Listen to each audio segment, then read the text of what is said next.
What's going on, everybody? Welcome to Hot 97 News. This is a brand new live news show where we talk about all the hottest stories in the country.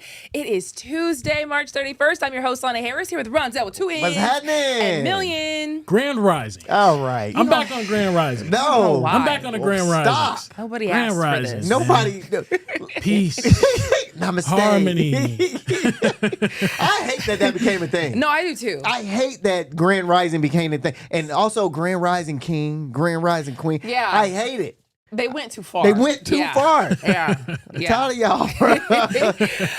But man, what is up to our new viewers in New York? Yay. We live, baby. Yeah. We live, baby. First day, you can watch us on WASA and Spectrum Channels 8, 11, and 1236 across the New York metro area. We're going to be here every day, baby. Yeah. Monday through Friday, 10 Hey, to look, 12. look, New York, you couldn't get rid of us. Look, y'all thought we was going somewhere. Yo, we here, baby, all on your airways now. Psych. But it's going to be fun because we talk about, the real news. You know what I mean? For sure. That We part. get into it. Okay. So speaking of that, let's dive into it and talk about what these people are up to today. Is this war getting nuclear? That's what I was wondering because the U.S. just hit something. And I can show you this video. This is what Trump posted to his Truth Social with no words. This was a base in Isfahan. If Isfahan sounds a little familiar. That's one of the bases they hit last year when Israel and the U.S. first attacked Iran. So last night, the U.S. reportedly dropped bunker buster bombs on one of Iran's largest nuclear facilities, and that's Isfahan. And bunker buster bombs are the ones that are basically designed to penetrate deep underground before it explodes. And it can get to whatever they might be hiding down there. So after they did that, that big old plume popped up. And I was like, now, did they hit some nuclear material? Because that's a big old blast. Yeah, that's huge. Those are the same bombs that we did last year too, right? That we claimed that. Did these actually work though? That's what I'm saying. This time, did we actually get what we was aiming for? This is what I would have thought last year's would have looked like. Right. But, so I don't know what they did. Because if you think about it, this is what we're seeing from a base that is deep underground. So the fact that that's what's popping up, they hit something. Yeah. So that is actually the country's third most populous city and where really they store a lot of their enriched uranium. And so it's also called Missile City, which means that they could have hit a lot of missiles. This might have been a big hit. Against Iran, which is great for the U.S. And, I'm sure they're not going to be happy about it, which is kind of confusing because Trump was just saying that the negotiations were going well. Yeah. Bruh, I told y'all, stop listening to him, bruh. At this point, we know the strategy. You should know the strategy by now, too. If he says he wants peace and he's working it out and talking, he's talking with bombs. He's talking with bombs. He's coming for you, bruh. I feel so bad for him, but hey, it's DT, man. That's how he operates. It's war. So this is what Trump was saying literally earlier the same day. So again, that video of the bomb was posted late last night. This was March 30th, 7:26 in the morning. So basically 12 hours before that. The United States of America is in serious discussions with a new and more reasonable regime to end our military operations in Iran. Great progress has been made, but if for any reason a deal is not shortly reached, which it probably will be, he says, and if the Hormuz Strait is not immediately open for business, we will conclude our lovely stay in Iran by blowing up and completely obliterating all of their electric generating plants, oil wells, and Karg Island, and possibly all desalination plants, which we have purposefully not yet touched. This will be in retribution for our many soldiers and others that Iran has butchered and killed over the years. So, I don't know if shortly meant you got 12 hours. But that's what happened. And I think if they end up doing that again, that's going to really screw over the people. If they start hitting desalination plants, that means people will not have the water supply that they currently have. Iran is doing that now as well, though. Everything seems to be on table for these people. So I don't know what's going on at this point. But Pete Hegseth did just update the press today. And he said that America is still crushing. Of course, that's what he's going to say. He said they've dropped thousands of strikes on targets in Iran at this point. He says that Iran's capabilities to defend themselves is so low, they were able to fly those B-2 bombers and attack Isfahan, which was that video. He said putting troops on the ground is an option, not a guarantee. But he says you got to keep the people guessing. And by people, I mean like literally everybody. Literally all of us, Iranian leadership, Congress, us, like everybody is guessing. He basically said you never want to tell the enemy what you will or won't do, which, makes sense. And he also says they have intel that Iran's forces are crumbling from the inside. And here's him talking about that. The latest intel is clear out of CENTCOM. Our strikes are damaging the morale of the Iranian military, leading to widespread desertions, key personnel shortages, and causing frustrations amongst senior leaders. Now, I'm not gonna lie, I've heard that for weeks. I've heard that they're deserting and leaving, and the Iranian leadership are just kind of giving up on things for weeks. So I don't know. I will say that their social media team has still been going hard. Have y'all seen Iran's social media team's videos? I just watched them today. What'd you think about it? Not my cup of tea. You weren't impressed? No. You know what? Not really. That's honestly good. Not really. I really wasn't. I mean, it was cool. I got that. So I probably would have been way less impressed if I didn't know what was going on too. Yeah. But since I do know what's going on, I get the gist of the video. But I don't know, man. It's just I feel like you got way more things to worry about than making AI videos about. You know what I'm saying? There's so much stuff going on right now. You can be doing so much with your time other than that. You know what I mean? That's me. What'd you think about it? I mean, I'm with you, right? Propaganda is propaganda, but this is a different type of propaganda that I've been seeing recently. I think if I'm being real, it's creative. I've never seen no propaganda like this, man. Yeah, man. No, I think that's what they're doing. I think this is part of war. You know what I mean? Like trying to impact what the other side thinks about the war. And I mean, putting out Lego videos. Listen, man. And I honestly took like a little offense to it because I'm like, they probably sitting over thinking, man, they so dumb. When you put a Lego video together, they'll watch this. You know what I mean? And then America's like, oh, this is so cool. I was like, you know what? But they are they're very specific, and a lot of people are looking at that stuff. It's kind of doing the job for some people, which is kind of terrifying because we're supposed to be rooting for the United States. Even though some of us don't really think this was necessary, warranted. Hello. But, it is very jarring to see that. But I think that this is the first time that a U.S. official has confirmed that there's low morale potentially in the Iranian force ranks. So we're going to find out, We're going to find out if they give up or not. But what I did also think was very interesting. I don't know what this means, but I saw reports this morning that Trump said that the war could end without the strait being open. Now, how is that even possible? But that's what I said. That don't even make no sense. When I first saw that, I was like, oh, they're really trying to make that bet go through. That March 31st ceasefire. But I don't know. I think they got that from this Truth Social post. He was popping off around 7 o'clock this morning and said, all those countries that can't get jet fuel because of the Strait of Hormuz, like the United Kingdom, which refused to get involved in the decapitation of Iran, I have a suggestion for you. Number one, buy from the U.S. We have plenty. And number two, build up some delayed courage, go to the Strait and just take it. You'll have to start learning how to fight for yourself. The USA won't be there to help you anymore, just like you weren't there for us. But Iran has been essentially decimated. The hard part is done. Go get your own oil. President DJT.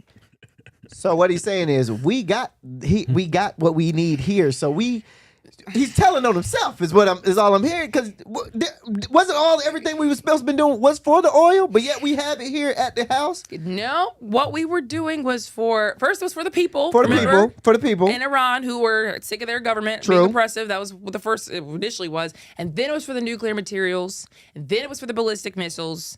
And then it was because of their Navy, destroying their Air Force. True. All the stuff that they keep saying over and over and over again. So the oil, this just became a byproduct of just what happened. Iran closes the strait. Everybody in the world is screwed because nobody can get oil like that. And so now he's saying, you know what? We have oil at home. This is not our problem. We get very little from the strait. Bump y'all. It's y'all's problem to figure out. Okay. Now, next question. If we got the oil here, why the gas so high? You dig what I'm saying? What? If you got the answers, tell me, because now I'm starting to get aggravated. You telling me these things, like, why are we paying so much in gas if Trump, we got what we need here? So we have what we need, but the oil markets are all connected. So since the supply has been so tarnished in that part of the world, it just makes the whole oil global market screwed. But I have the same question because you keep saying it doesn't matter, but my gas price by my house it's says up. it very much matters. It's up. Because I'm sick of these prices. They hit like 402 average today. $4 is crazy. And that's for like the regular gas. Crazy, bro. I don't even know. What's gas for? Oh, $4.30 right now. Oh, $4.30 for premium. Jesus. Wild. $4.30? $4.30 for premium. I thought about siphoning out my own gas and just replacing it with 83, and we just gonna rock it out like that. But dog, $4.30 is crazy, dog. Yeah, Trump is not happy though with all these countries because we can pull up the other part of that post. It's the second post because I told you he was popping off this morning. The country of France wouldn't let planes headed to Israel loaded up with military supplies fly over French territory. France has basically been very unhelpful with respect to the butcher of Iran. And so he says, look, man, we're going to remember this. Also this week, Spain said, U.S. military planes could not use their airspace either. Italy also refused to let U.S. military planes land at one of their bases. So he's looking at the countries like, man, this is y'all's problem, not ours. I just don't, again, we are still having problems from it. So, I don't know if he can really say that for real, but it is what it is. That's what he said. I don't know if I even believe him either. Like, you could keep saying that, but if you keep sending people towards the area, it's like, how much do you mean that really? We just sent troops out there not too long ago, or towards that direction not too long ago. So are you really trying to just tell everybody else to get involved, or are you still going to go through with the plan, even if people choose not to get involved? I really don't know what's happening right now because I've seen reports that, first of all, some of those troops have made it there to the Middle East. Mm-hmm. And I've seen reports that they want to dial all this back. Trump is saying, bump y'all. I don't care about the strait anymore. It's going to be y'all problem. We're going to leave. But then I've also seen that some of the Middle Eastern countries want us to stay there longer and finish the job for real, like get this regime totally out of there. Because if we leave right now, they're probably screwed. Mm-hmm. Iran's just going to rebuild their whole, arsenal, and then probably just start attacking everybody who's been helping the U.S. and Israel attack them. Mm-hmm. So if we leave right now because we've decimated it, it's only going to be decimated for so long until you replace them with people who don't want to do it anymore. Yeah. Mm-hmm. That's what they're really trying to, get after. But, we'll see what happens. And I should say that the UK and France have cooperated some. They've helped in some ways, but just not enough. So says Trump. But y'all are going to love this. Y'all are going to love this next story. Yeah. I think you're going to love this. Because they have a solution for the gas issue that we're having here in the United States. Please.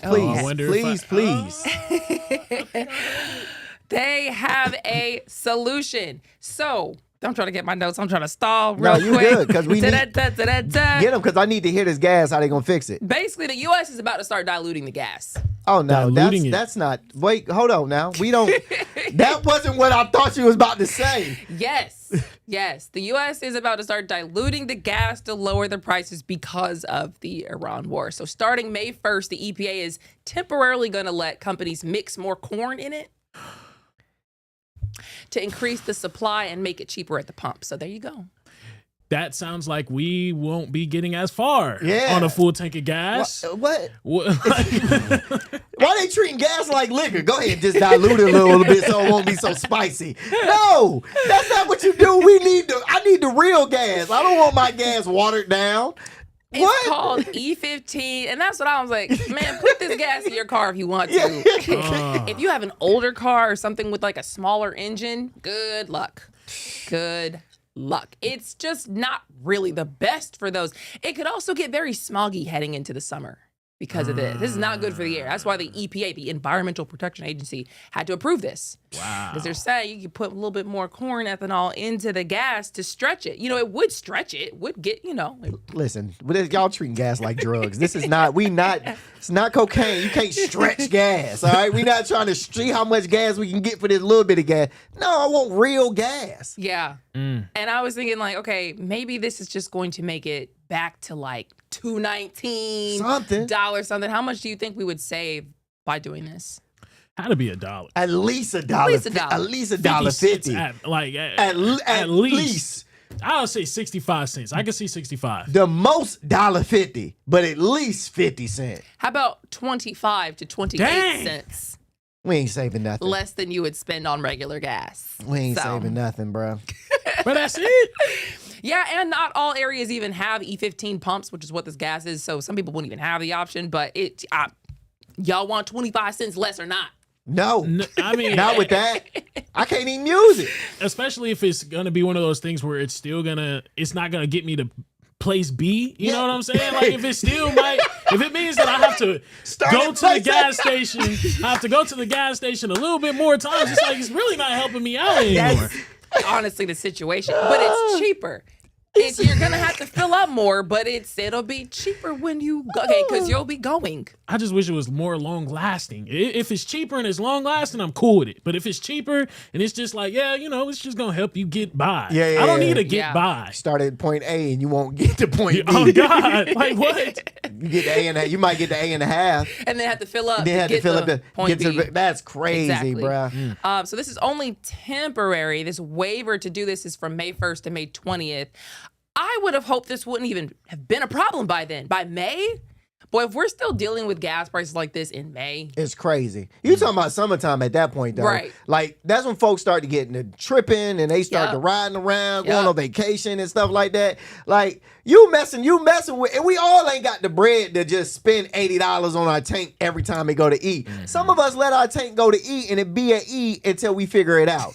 Okay? So, that's all I'm saying. We put a little $20 every once in a while to get us here and there, but diluting gas is crazy, bro. That is crazy though. The fact that it's gonna last till May. Like, how long do we expect this war to actually last? They cite thousands of places where they've taken out thousands and thousands of missile whatever launchers that they've taken out and things like that. There's no way we should be lasting this long. That's what I'm saying, and that's why I think it would have made a bit more sense if it was like April 1st to April 20th. Yeah. Not that anybody really wants it, but like.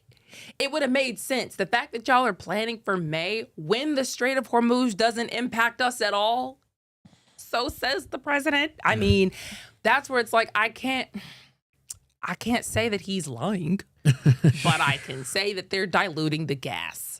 So that is not a good solution. Okay, not a good solution. Yeah. So okay. We're going to move on from Iran because, I wanted to get some other stories today. And this one kind of silently went under the radar. Pete Hegseth was talking about greater North America. And if you hadn't heard this, it's because we've been at war. So the U.S. is low-key trying to take over the whole hemisphere that we're in right now. While everybody's attention was on the war, Pete Hegseth was talking at a conference to 17 or so countries on, I think it was March the 5th. So this would have been like a couple of days after this popped off into February. And he basically said the U.S. should be considering everything from Greenland down to Ecuador as its own security zone. And here's a little piece of what he said. That is why President Trump has drawn a new strategic map from Greenland to the Gulf of America to the Panama Canal and its surrounding countries. At the Department of War, we call this strategic map the Greater North America. Why? Because every sovereign nation and territory north of the equator, from Greenland to Ecuador and from Alaska to Guyana, is not part of the global South. It is our immediate security perimeter in this great neighborhood that we all live in. So I found you guys a visual of what he's talking about. Again, he's considering the entire hemisphere from Greenland, which is at the top right, that look bright greenish yellow kind of little country, all the way down to Ecuador. And Ecuador, if we can go to the next picture, because I didn't know where these countries were myself. Really, Ecuador is going to be in that top part right there where the equator is. So he was saying above the equator, all the way up to Greenland, that's our security zone. So these are the places he feels like need to be monitored by us in some kind of way, shape, or form. He said countries outside of Western influence like Russia and China and Iran are coming into countries in the Caribbean and in Latin America, and they're investing and they're making partnerships and they're building influence. And so He feels like they shouldn't be considered the global south, meaning those areas on that map. They shouldn't be the global south. They should be the greater North America and be in our sphere of influence and treating it basically like our own security perimeter. It's our front yard, he says. That sounds very interesting. He said Greater North America. That's what he said. That sounds very interesting. Doesn't it sound familiar? Dang, it's almost like we going from like the Mississippi River to some sort of sea or something. I don't know. That's my gosh, please. No, that's crazy though. But it's again a slap in the face to everybody that voted for Donald Trump. We didn't sign up for this. We didn't sign up for you making other countries part of ours. That's not what we signed up for. People signed up for you to focus on America first. You're not focusing on America first. If you're talking about annexing other countries, it's going to take a lot of money to do that. It's gonna take a lot of maybe military might to do that. And it's just like off of the taxpayers' back. You want to do this after you told us you wouldn't. This is disrespectful. So he's really not talking about annexing these countries. The only country he's really talking about annexing in any kind of way is like Greenland. Greenland, he's kind of wanted to take. For these countries, he's talking about basically potentially increasing the troops and the ships and the surveillance and the operations across these areas. And basically, just make sure everything is to the degree we would like it to be. So military bases, like that looks like military bases in those type of areas, maybe. Potentially. They could lock in access to some of the key locations there, like the Panama Canal and major ports and airspace and bases. They would potentially get countries to share intelligence and do joint operations and then allow U.S. military access. They would expect them to pull their weight on security. It'd be joint kind of situation here, but it also may not be joint. They say that the U.S. could also be taking unilateral action if it came to it. And the whole idea is just to block their rivals like China and Russia and Iran from just gaining ground there. Don't let them invest. Don't talk to them. They're not your friends. We're your friend, and just deal with us. That's the vibe here. This is kind of like the same strategy that we've been arguing China has been using this whole entire time. They've been building military bases in other places, and they're causing too much influence in all these different regions. But come to find out, we're the only ones doing it for the most part, and we're doing it at a large amount too. I don't know. Can you look this up? See how I don't even know how to ask this question. See which country has the most military bases abroad. Because I would like to say it's the U.S., but I don't like to just talk out the side of my neck. I want to be sure. I would bet money that it's the U.S., but what do I know? How much you want to bet? How much do I want to bet? Yeah, I want to bet one of y'all buying me some lunch one of these days. Put some money on it. I don't want to put money on it. I'll put some food on anything, though. For sure. All right, so it says, I swear to God, this is exactly what it says. The United States has by far the most military bases abroad. Right. Dang. 700 to 800 plus sites globally. This is crazy. Dang. But part of that is why, the U.S. is so safe. So I'm not necessarily knocking it. It's, one of the reasons why they say freedom isn't free. We got a lot of soldiers all across the world. La, la, la. That's great. But, at some point, our healthcare system could use some funding. Right. We got starving kids. We got high housing prices. At what point do we stop spending all this money on military situations and military efforts? I don't know. I mean, I don't know, man. Yeah. I mean, you make a valid point, and I really hope it's not one of those things where we have to learn from history, because Rome at one point collapsed because it got too big for its britches. I mean, they was expanding everywhere, and it collapsed because they couldn't, communicate and hold defense in all these areas that they expanded into. I hope this isn't one of those things where we just can't seem to get it right because we're expanded everywhere. That's why I'm really curious to see where these current military operations go, because they say that empires have like 250 years before they collapse. Right. And here we are at our 250th year, and we got all this stuff popping out all across, and it just seems like we're at this moment that's very interesting to be alive to see what's happening right now. And how long this same plot line has been playing out. Yeah. And now they finally convinced these people to go in and attack Iran, and Iran is putting up more of a defense than I think a lot of people thought. So, I mean, that's very interesting. But speaking of the U.S. dabbling in things, Cuba. I have an update on Cuba. And it's really interesting, and it's 1,000% going to take us into the next half. But Russia actually sent Cuba some oil.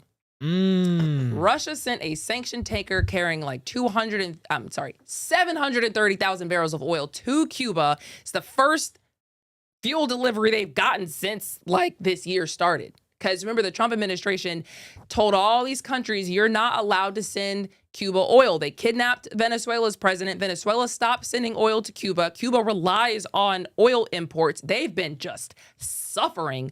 More blackouts than usual, transportation problems, hospital problems, all types of problems. Russia just went in there and sent them some oil. That's disrespectful. Wait, hold on. I thought we had sanctions. How we just let them pass? Oh, we do. What? And Trump was actually asked about how Russia was able to do this. And you're really not going to believe what he said, but we don't have time to tell you before the break. So make sure you stay afterwards. But again, a reporter just asked Trump, so is the U.S. just going to let this Russian tanker go to Cuba? Is the policy changed? Is he willing to let more tankers into Cuba now? And we're going to tell you what he said after the break.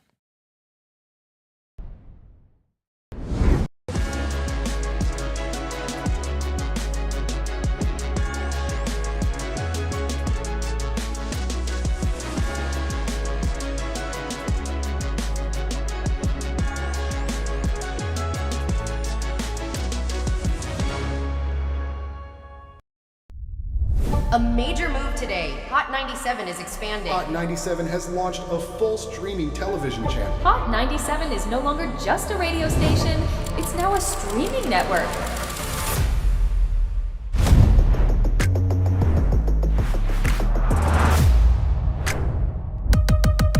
Welcome to Hot 97 News. Let's dive into the news because the news has been newsing.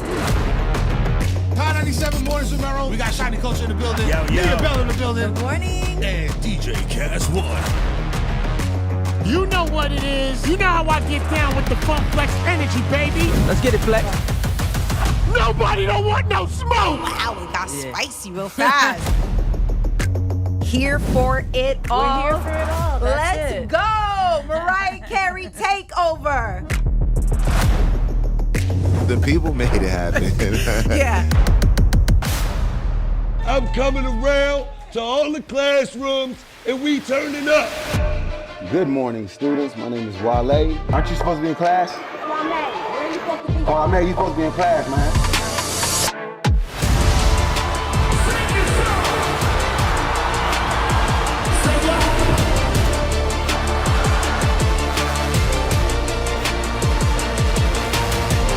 Rihanna has become a true worldwide icon. Congratulations on the job.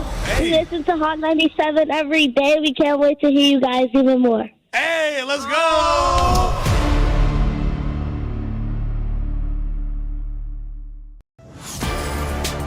Get ready. The legend is on your screen. Funk Flex, the man who defines hip-hop, is bringing the heat from the radio booth to your TV. Where's my camera at?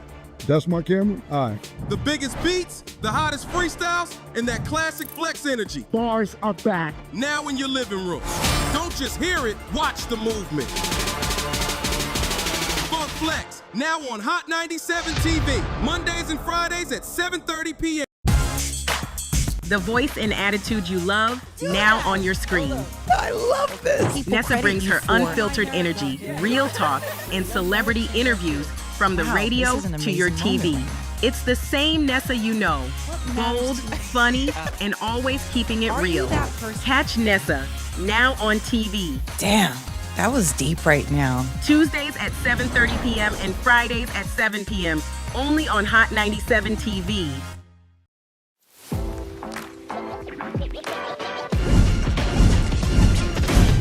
Welcome to Hot 97 News Atlanta. First, here with Rondell with 2 N's. What it do? Give it up to you. And Million. Hey, the fact that this is a reality. Brand new live news show. I'm your host, Lana Harris. There is so much going on in this country and in this world. Civil unrest. Nobody's going to trust that. Any of this sounds, like I said, it sounds good. Yeah. It does sound beneficial.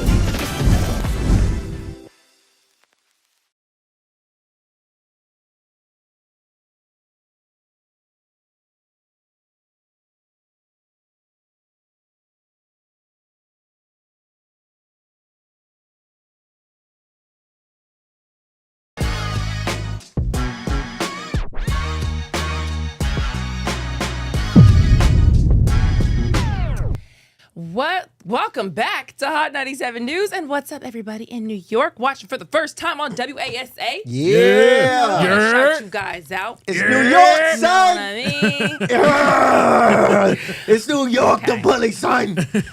They're not feral. Well, yeah, they are. I hate to break it to you. They are. But yes, we are now in New York on WASA. We're on Spectrum. Man, got big things. We're all across the country. You know, we worldwide because we're also on YouTube. But we are on New York airwaves for the first time today. So we wanted to give you guys a special shout out. Diving back into the news. Okay, so we're talking about how Russia just sent a sanctioned tanker of oil to Cuba, even though the U.S. has been very clear that they didn't want anybody giving oil to Cuba. And they basically threatened sanctions on any country who tried to help Cuba with their oil situation because they're trying to starve them out of it so that they can come to a deal with the United States. So Trump was asked on Air Force One about the fact that Russia just snuck in a little tanker. I don't know if they stuck because they saw him coming. They let him in. So here's what Trump said. I don't mind having somebody get a boatload because they have to survive. It wouldn't bother. That report is true as far as... Well, I would say, I told them, if a country wants to send some oil into Cuba right now, I have no problem with it. Do you worry that helps? Whether it's Russia or not. But do you worry that helps Vladimir Putin, though? Doesn't help him. Like, he loses one boatload of oil. That's all it is. It's President, if he wants to do that, and if other countries want to do it, it doesn't bother me much. It's not going to have an impact. Cuba's finished. They have a bad regime. They have very bad and corrupt leadership. And whether or not they get a boat of oil, it's not going to matter. I'd prefer letting it in, whether it's Russia or anybody else, because the people need heat and cooling and all of the other things that you need. Y'all know I like to play the full clip, so you know I have not taken this man out of context. What is going on here? The whole point of us sanctioning them was to... What?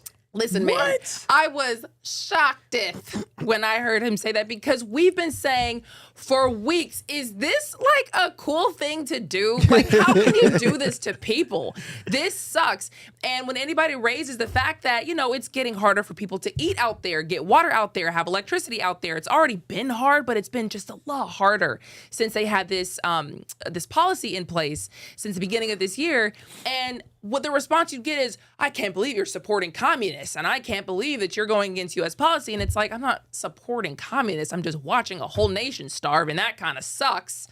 And not starve, you know, in the literal sense, but just be starved of what it takes to survive. If you don't have oil coming through, yeah, your water pumps aren't working normally. It might be harder for you to go get food. It might be harder for food to get transported around because you ain't got no gas, just like gas lines. So it really is a big deal. So the fact that he just said that, I was like, no, what? All of a sudden he cares now. I think what happened was they was just too focused on Iran or something like that. This little boat snuck on past him, and now he's like, oh, no, it's cool. We got to tell the people that it's cool. But really, deep down inside, I can't believe you believe this. He's been telling us this whole entire time it was necessary to treat these people like this almost. Because the argument has been that this looks like collective punishment. We have political goals, and we're punishing the entire population of Cuba to get it done. You know, supporters would say, we are just trying to overall help the people of Cuba by basically setting the conditions to where this regime just has to fall. And that's why Trump kept saying they're failing, they're falling, it doesn't matter. And they've already said that we're going to go into Cuba after this whole Iran debacle is over.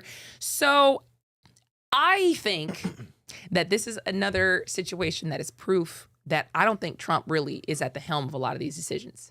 I think the people around him are making a lot of these decisions, because Caroline Leavitt, the White House press secretary, was asked about this, and they said, okay, so is there a new policy? Like, what did we miss? And this was her response. This is not a policy change. There has not been a formal change in sanction policy. As the president said last night, we allowed this ship to reach Cuba in order to provide humanitarian needs to the Cuban people. These decisions are being made on a case-by-case basis. And as the administration has said, Cuba's non-functional economy cannot be fixed unless they undergo dramatic political and leadership change. But there has been no formal change with respect to sanction policy. That's so backwards. I was just about to say, wait, so there's not any change on things? So they shouldn't have gotten... I'm confused. No, yes. And so Okay. were the reporters in the Okay. room. Because you're saying, so, because then the reporter asked, okay, so to be clear, then, so Russia can send them? Yeah. But because Mexico would like to send them some stuff too. Mexico's been sending other humanitarian aid, like bicycles, so people can get around without gas and, you know, food and stuff like that. Other countries have sent, you know, big humanitarian aid packages, but nobody's been able to send oil. So they're like, does that mean they can? Or what does case by case basis mean? And that's what she just kept repeating, that people don't just have the green light to do this, that the U.S. has the right to seize whatever sanctioned oil vessel is headed towards Cuba, but the president also has the right to not seize them either on a case by case basis. And actually a reporter asked, like, okay, so does that mean like Russia just has the green light then? Because Russia, if you did something to a Russian vessel, you know, we might have real problems. Because obviously the U.S. is still trying to get the Russia and Ukraine war ended. You know, that's still going on. So I don't know. She said no, just case by case basis. Policy is still the same. Nobody's allowed to send them oil, but this just is fine because it is. It doesn't make any sense. Yeah, I'm confused. When Russia was sending, when we found out that ship to Venezuela was Russian, we chased them out of there, didn't we? I vaguely remember that. Yeah, it was like a ship that was acting like they was from somewhere else, and then it was a false flag, but it turned out it was Russian. We chased them out of there. So now we cool with Russia? Now we just cool with Russia? And mind you, we chose to do this because we said it wasn't about regime change. I thought it was about like people getting their land back and stuff like that also. You know, officially they say that Cuba is a failing nation. So because they have a socialist, communist, whatever, you know, dictatorship, whatever they say Cuba has over there, that the people are suffering. And again, U.S. companies and Americans lost a lot of their land and their property and their businesses when they seized it all those years ago and became a socialist, communist country. So some people believe they're doing this so that all these people can get their land back and get their stuff back. All these companies can get their money back. Cuba offered to maybe try to pay these people some money instead and just try to get the negotiations going of how we can simmer all this down. The U.S. is, I don't even know where that is right now because the U.S. has been so busy in Iran. But I know that the Cuban leadership and U.S. officials are talking. I don't know how those negotiations are really going. They've said repeatedly that they're not changing their political structure. Like, you're not going to tell us how we can operate. We're good here. And the U.S. is saying, no, you guys are failing. So yes, we can. And we're going to not let you guys get oil until we see you guys fail. So, I mean. Right. I thought that was part of the plan. I thought we was going to strangle them out to the point to where they tapped in. They tapped out to the point to where it was like, all right, we need to work with America. Y'all could do whatever you want. But you are just delaying it if you're allowing other people to just come through. This is so backwards and wow, man. I don't know. I don't know what these people have going on. I really don't. Oh my God. I'm confused. So what do you, I mean, the situation is confusing. No, I get what's going on. I'm just confused as why. Yeah. Okay. Because it's backwards. Okay. Let's talk about Kash Patel. We never talked about Kash Patel. Chelsea, what happened to him? I did not. I heard about it. Kash Patel got his account hacked by Iranians. He is the FBI director, and he had his personal account hacked. They leaked old photos of him, old emails, his old resume, personal documents of his. This is one of the pictures. Where's my man? You know what? And I was thinking, like, imagine someone hacks your account from like 10 years ago. Like all this crazy stuff they would find. They just found him in all types of just, you know, that's a cigar. It's not, it's just not a great look. It's not terrible. I didn't know that was terrible. It's not terrible. But it's not great. I didn't know what was in his mouth that first picture. I was trying to figure that out. Oh, no. I was trying to figure that out. I was like, dang, what's in his mouth? But it's a cigar. Why you was staring so hard at his mouth? I was confused, bro. This is our federal FBI director. That's you know, crazy. you got stuff in your mouth like that, but it's a cigar. I love cigars. I think that the real problem is that how does the FBI director get his account hacked? Like, you should have the strongest password known to man because you should know that this kind of thing can happen, and you should know that you're a target as the FBI director. A lot of the stuff that was leaked seems to be more than a decade old, and the good news here is, again, the FBI says no classified or government information was compromised. The data was tied to just his personal business and travel and not official duties, that kind of thing. But, you know, they're still trying to figure out what happened to him. In fact, the U.S. is offering up to $10 million for information on these hackers. I know who did it. I know who did it. I know who did it. I know who did it. I know who did it. Well, once you start talking about money, they've been offering a lot of money lately. Didn't they offer like for the 5 people, the six Iranians? Yes, the leadership. If anybody knows information about who the leadership is, they offered that. They got they offered 10 mil. Now they got 10 mil for this. That's 20 mil right there. Y'all got somebody. They were offering money for Nancy Guthrie. Nancy Guthrie. It's a lot of money on the table. Man, for being broke, for the U.S. being broke. It's a lot of money on the table. That's what I'm saying. It's a lot of money on the table. That's why I said I don't think they're going to give it to you. I think, oh, you didn't fill out the form right. But thanks for the tip. Wink. That's how you got to do it. I'm going to get my 10 mil. If I found that, I'm getting my 10 mil. Some way, somehow, we making that money. You know what? And let's skip, because speaking of the FBI, there has been an update in the Charlie Kirk case. Yes. Apparently, because I just saw this. I'm so glad you want to talk about this, because I just saw this the other day. I forgot to go look. The bullet that killed Charlie Kirk might not be the one that matched the gun. Now, you know Candace Owens somewhere going crazy right now. She is hooping and I'm hollering talking about, somewhere. you know I told you. You know she going crazy.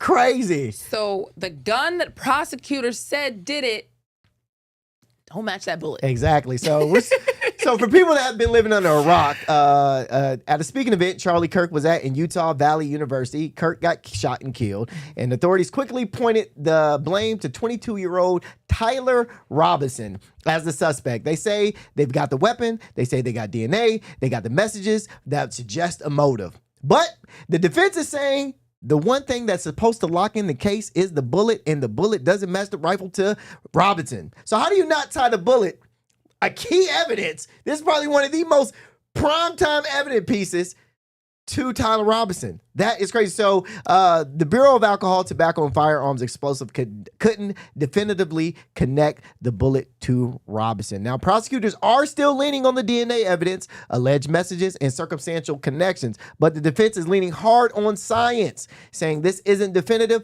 this is doubt.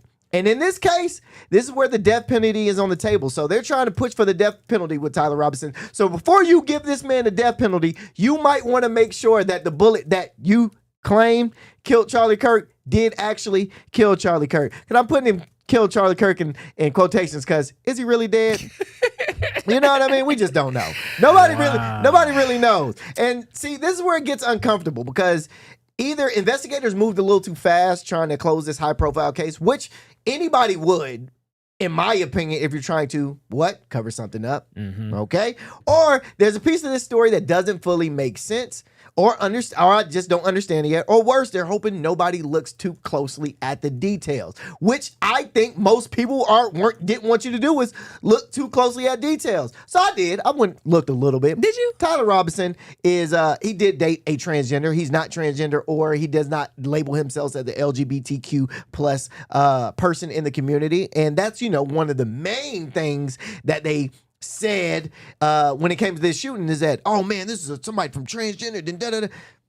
But he doesn't label himself as any of that. He's a white male from Utah. It's one of y'all people, okay? This is one of y'all people. So I'm trying to figure out in what point did y'all say, let's try to not, or let's figure the bullet out. Like, how did y'all skip over that? That's a huge step to just skip over when it comes to this type of case, in my opinion. Look, man, people tore that case apart. That's why I followed it with Cash Patel, because it just seemed like from the beginning, something was not right with this investigation. I'm not going to say the man isn't, Yeah, we don't know. He's gone as far, he's gone. As far as we know. But I mean, even the text messages were a little fishy. And then the fact that they can't match it. Because do you remember the bullet casings had writing on it. They had writing on it. And that's what I was just trying to look up right here because I don't know that much about guns. Do you know about guns? Not that much. No, I'm not. I don't know enough about guns because it seems like if you match the bullet case, do the bullet casings match to the gun or to the bullet? So I think the actual bullet So the casing's here, and the bullet is attached to the casing. So the bullet, I don't know, to be honest So with that's you, bro. what I'm trying to saying. figure out. They matched Tyler Robinson to a gun, but the bullet and the bullet casing then, right, would be Matched to that gun. But would I don't not match to Tyler Robinson's gun, right? It didn't match to that so rifle. the one with the words on it wouldn't match to the to the rifle. So someone or something or some other gun shot it. Would have been linked to the Exactly. one with the words on it. And Exactly. the words were like something like catch, ha ha ha, or like it was like meme language on it. That's why I think this is they tried to pin this on anybody that they can pin it on. That's just my theory. Y'all. I think they just grabbed whoever they can grab and just pinned it on whoever they can pin it on. There were a lot of weird things happening with that investigation, to include when somebody like stood up and claimed that they did it. I think like 2 people stood up and said, "Oh, it was me." Exactly. And then the real shooter got away. I mean, the whole thing. So that's why I think. And then afterwards, there were a couple other cases where people were just writing like just the whole motive right there on the bullet, and they're like, "Aha, do you see LGBTQ? Do you see trans? Do you see?" And it was like, so every suspect these days is just writing the evidence right there on the bullet, huh? Just writing the motive right there. You ain't got to do no work. Exactly.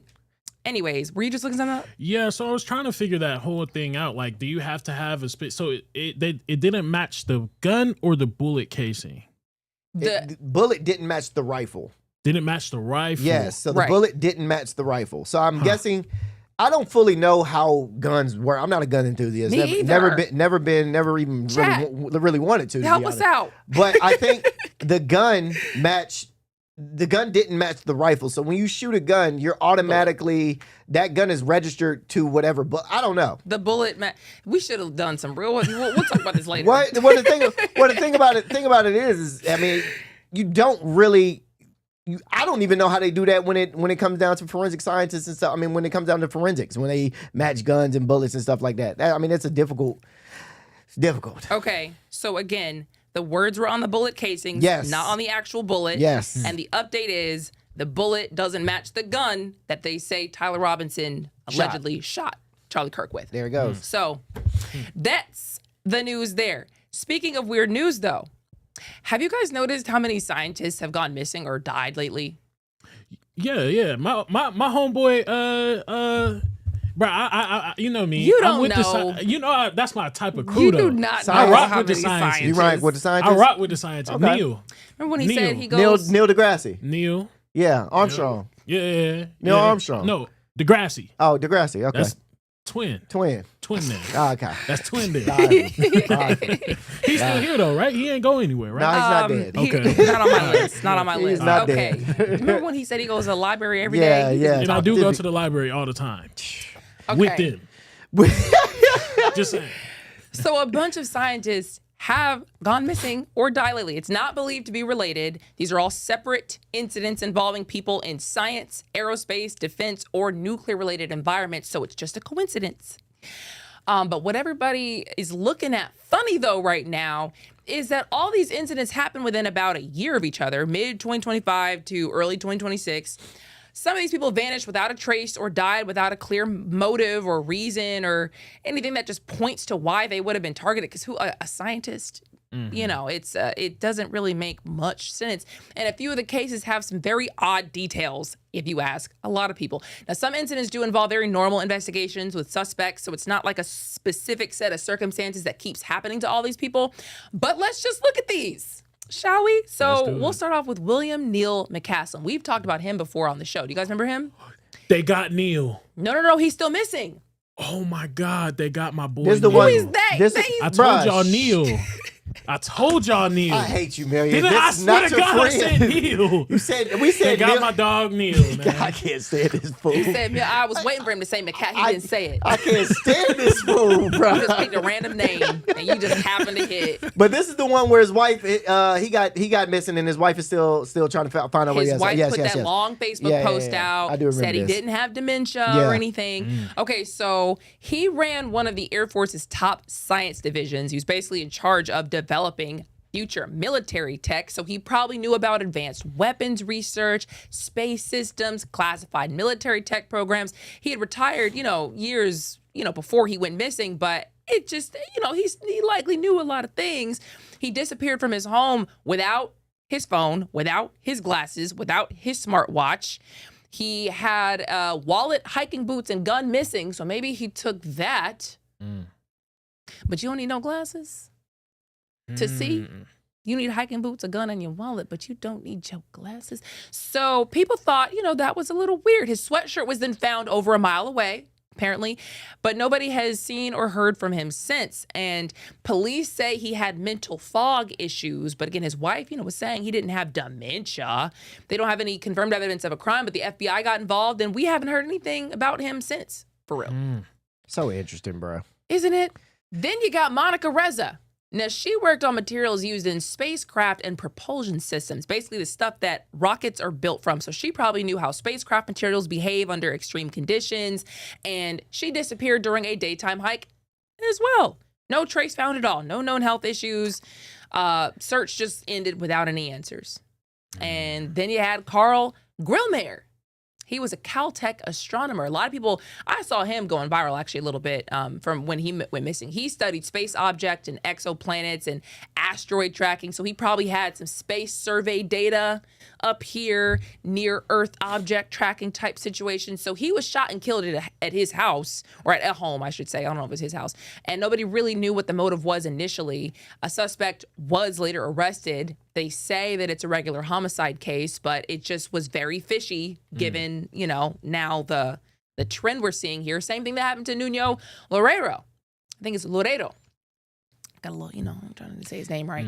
He worked on fusion energy. He was trying to create power like the sun. We talked about him.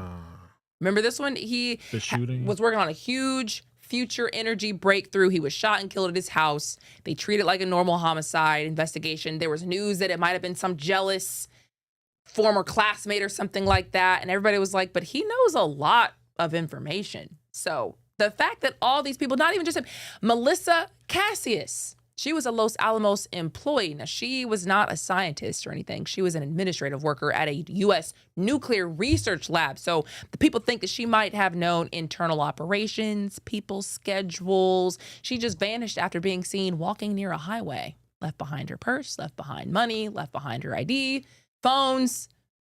Family says her phones were factory reset. Factory reset. Now, when's the last time? Never factory reset. People don't just factory reset phones. And you actually got to go in and do that. Right. You can't just press a button. And you got to actually go into your phone and do that. I'm deciding I don't want any of this anymore. So it's not all this stuff. They're unrelated incidents. They're not tied together. They're not connected. Just people just have noticed what this is a lot of knowledge that we just lost in a year. Some that just walked off and have never been seen again, and others were just shot and killed as a scientist. It's a little fishy. Fishy. Y'all do not be hearing it because what? These people just go. Yeah, man. That's why I never want to know too much.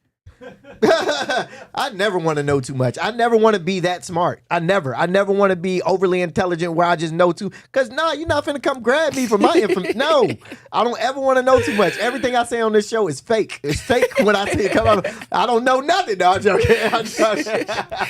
But I think about that sometimes because when you're watching the news, you're watching their plans unfold. So if you watch the plot enough, you can start piecing together. Come on, bro. What you think might happen, and then people start. Then you post it online. Look, and then next thing you know, you're missing. You get a half a million views, and they start going. Wait a minute now, she might be onto something. We got to go to Hot 97 and grab her. Oh, man. Okay. And then we have this story that we had to put on the news today for you specifically. Yeah.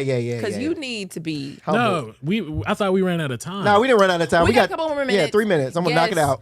So there were 3 women at the Miami International Airport who refused to pay a carry-on fee on Frontier Airlines, and that's when everything went left. Yes, 3 women turned a budget flight into a full-blown action movie, million, and all it took was 1 extra bag, million. Now picture this: Miami International Airport, folks trying to go to Philly, and said they get front row seats of what might have been the most expensive free carry-on in history. You got Nafisha Dockery, Davina Cochran, and Deanjanae Cochran. They all pull up the Frontier Airlines flight, already risky because it's Frontier.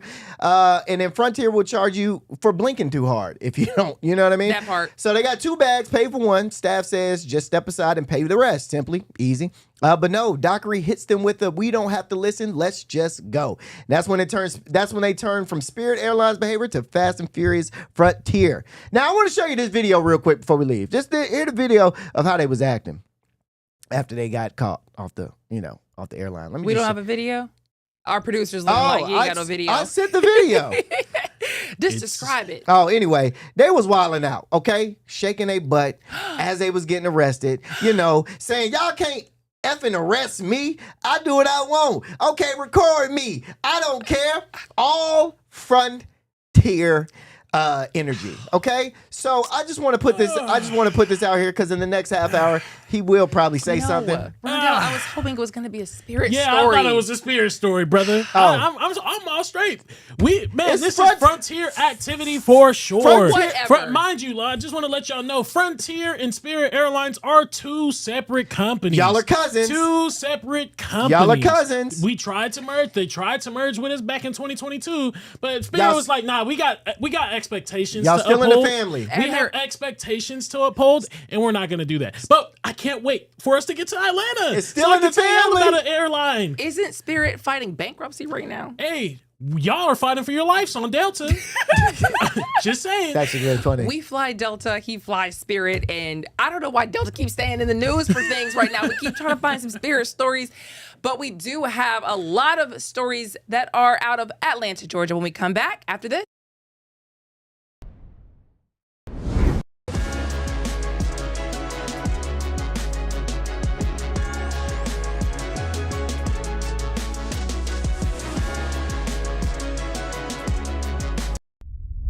A major move today. Hot 97 is expanding. Hot 97 has launched a full streaming television channel. Hot 97 is no longer just a radio station, it's now a streaming network.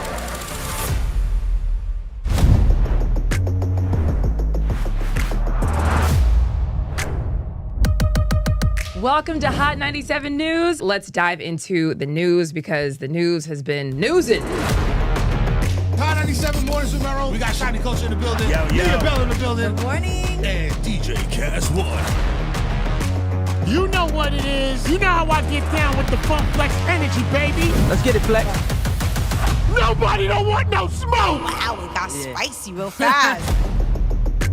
Here for it all. We're here for it all. Let's go. Mariah Carey takeover. The people made it happen. Yeah. I'm coming around to all the classrooms and we turning up. Good morning, students. My name is Wale. Aren't you supposed to be in class? Wale, where are you supposed to be? Oh, man, you're supposed to be in class, man.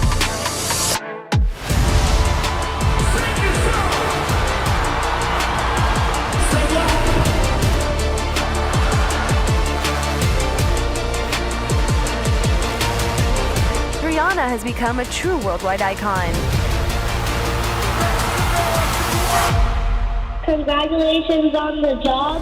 We listen to Hot 97 every day. We can't wait to hear you guys even more. Hey, let's go!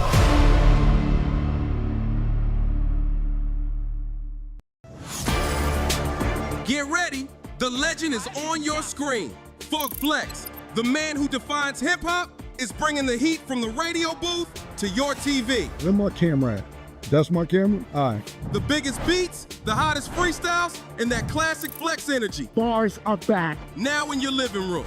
Don't just hear it, watch the movement.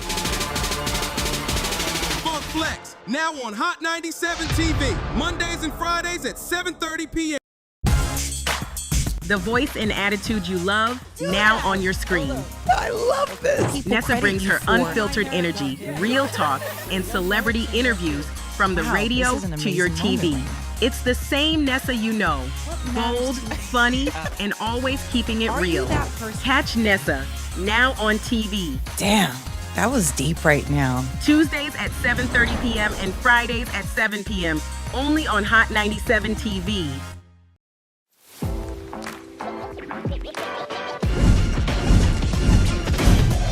Welcome to Hot 97 News Atlanta. We're here with Rondell with 2 N's. What it do? Give it up to you. And Million. Hey, the fact that this is a reality. Brand new live news show. I'm your host, Lana Harris. There is so much going on in this country and in this world. Civil unrest. Nobody's going to trust that. Any of this sounds, like I said, it sounds good. Yeah. It does sound beneficial.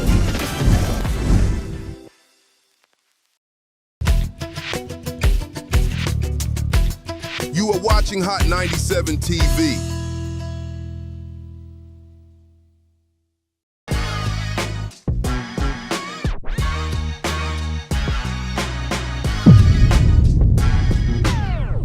What's going on, everybody? Welcome to Hot 97 News Atlanta. This is a brand new live news show where we talk about all the biggest stories in the city. It is Tuesday, March 31st. I'm your host, Lana Harris, here with Rondell with 2 N's. What's happening? And Million.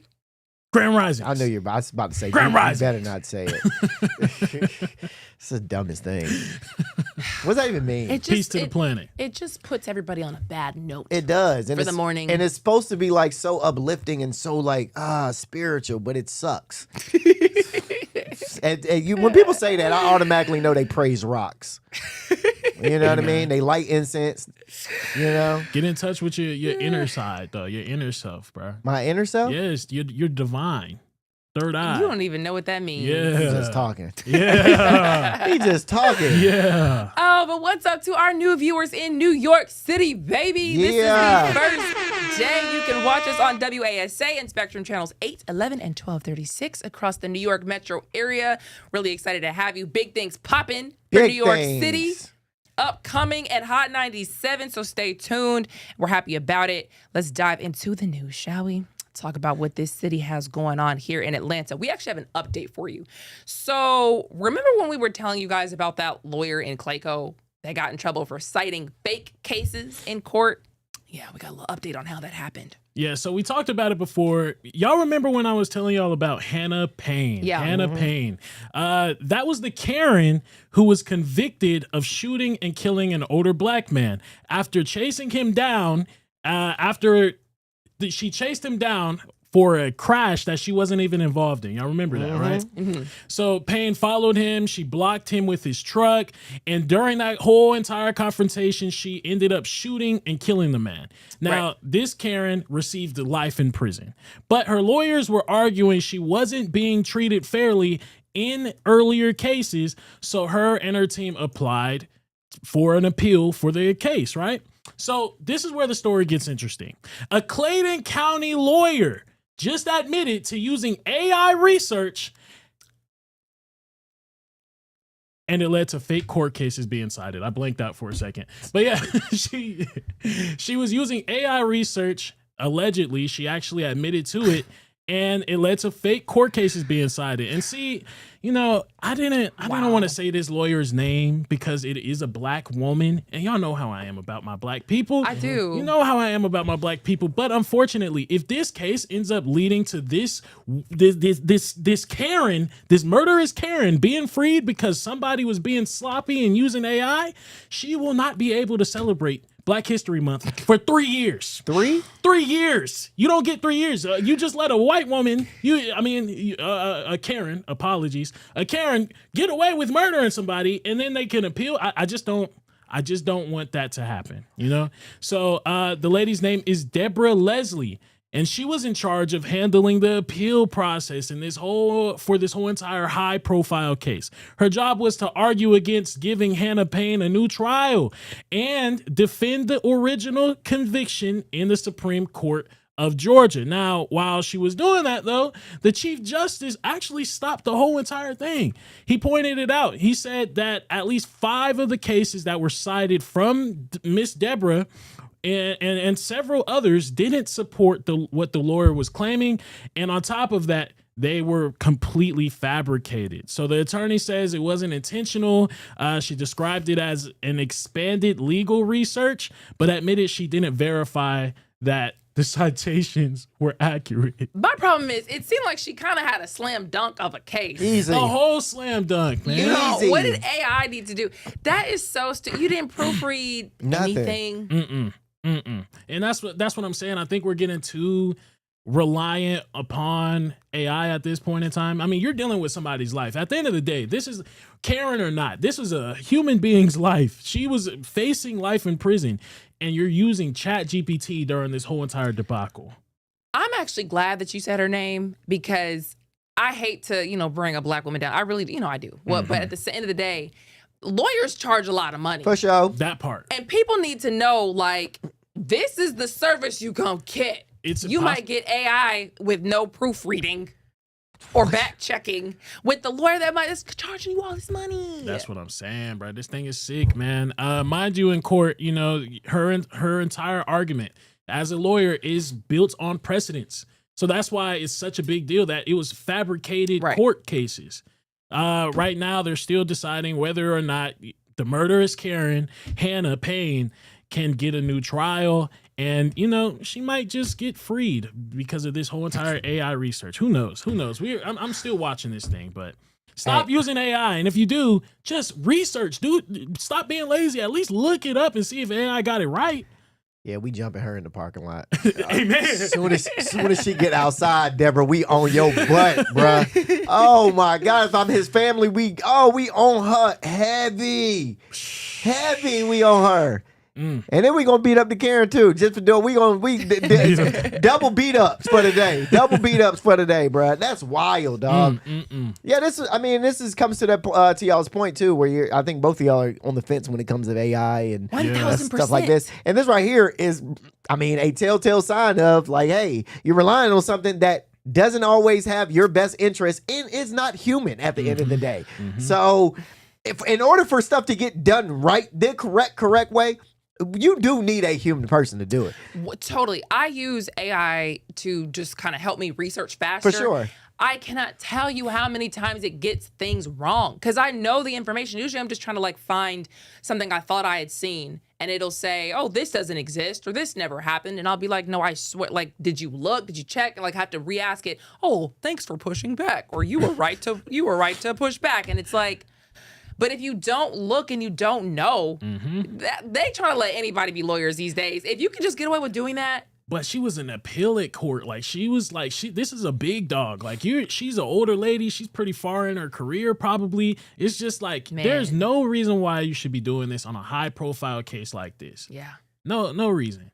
But, people are lazy. And old folks need to understand that AI don't get it wrong either. No. Yes. Don't get it right all the time either. Exactly. There was a case, I want to say, it was a while ago, man. This had been 2 years ago or something. And I think I literally saw this. He used ChatGPT as his lawyer. I've seen that. Okay, so I'm not tripping. Yeah, you're not tripping. He used ChatGPT as his lawyer. I don't know if he won the case or not. Did he win? I don't know if he won the case or not. They stopped him, actually. They said that he couldn't do it. Oh, okay. He used ChatGPT as his lawyer. That's because they knew he was about to win. He was about to go crazy. Because here's the thing. You could take all that paperwork that they sent over, throw it in ChatGPT and say, hey, figure out loopholes through this. How can I get out of this situation through this loophole? Well, ChatGPT will take that time and go, all right, here, this is where they messed up. This is how you can say this and get out of this and do this. This is the argument I would use.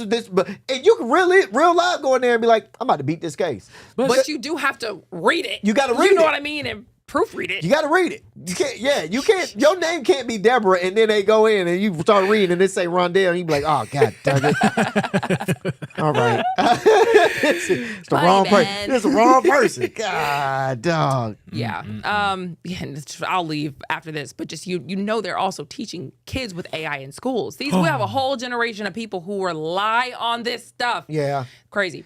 Meanwhile, we've been telling y'all people have been pretending to be police officers and doing crimes here in Atlanta. Well, they have upgraded to cosplaying FBI agents now. Exactly. That's what happened in Cobb County, where Timothy Hayes is now facing felony charges after allegedly impersonating a law enforcement officer and pulling over Alondra Torres like he was a real episode of First 48, except this was more like Fast and Fraudulent, okay? Torres says she was driving home, minding her business, when a black SUV started acting aggressive, cutting her off, tailgating, the boom, flashing lights. Now, let's be real. If you see blue flashing lights in Atlanta, what do you do first? You stop. You slow down. You pull over. Yeah. You pull over, no questions asked. We live in Atlanta. I'm not trying to out chase I'm the not GSP. here running from GSP. Yeah, right. I'm not running for that at all. So that's what happened. She pulled over. Here's where it gets weird. This man hops out, not in uniform, but in a full suit. Oh, wow. Wow. Full suit, MIB. You know what I mean? No. And he walks up. He's asking her why she's in a rush and demands her ID. So Torres does what anybody would do in this situation. She flips it, and then he asks for it, and she asks for his identification. Yeah. She goes, "Hey, let me see your ID." And that's when the performance starts to fall apart. All right, that's when Mr. Timothy he starts to fall apart. First, he flashes a Georgia's driver's license. What? Like that was supposed to mean something. Oh no. Then suddenly upgrades himself to FBI agent like it's a video game character. He just, press upgrade. Meanwhile, he's pretending to call in her tag, pacing around, acting like dispatch on the line.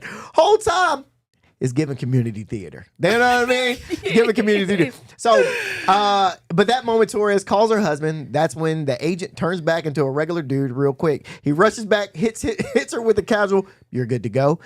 Speeds off like he just remembered he stole something. Police later confirmed this was not law enforcement. The vehicle had a limousine plate. Oh my God. Come on now.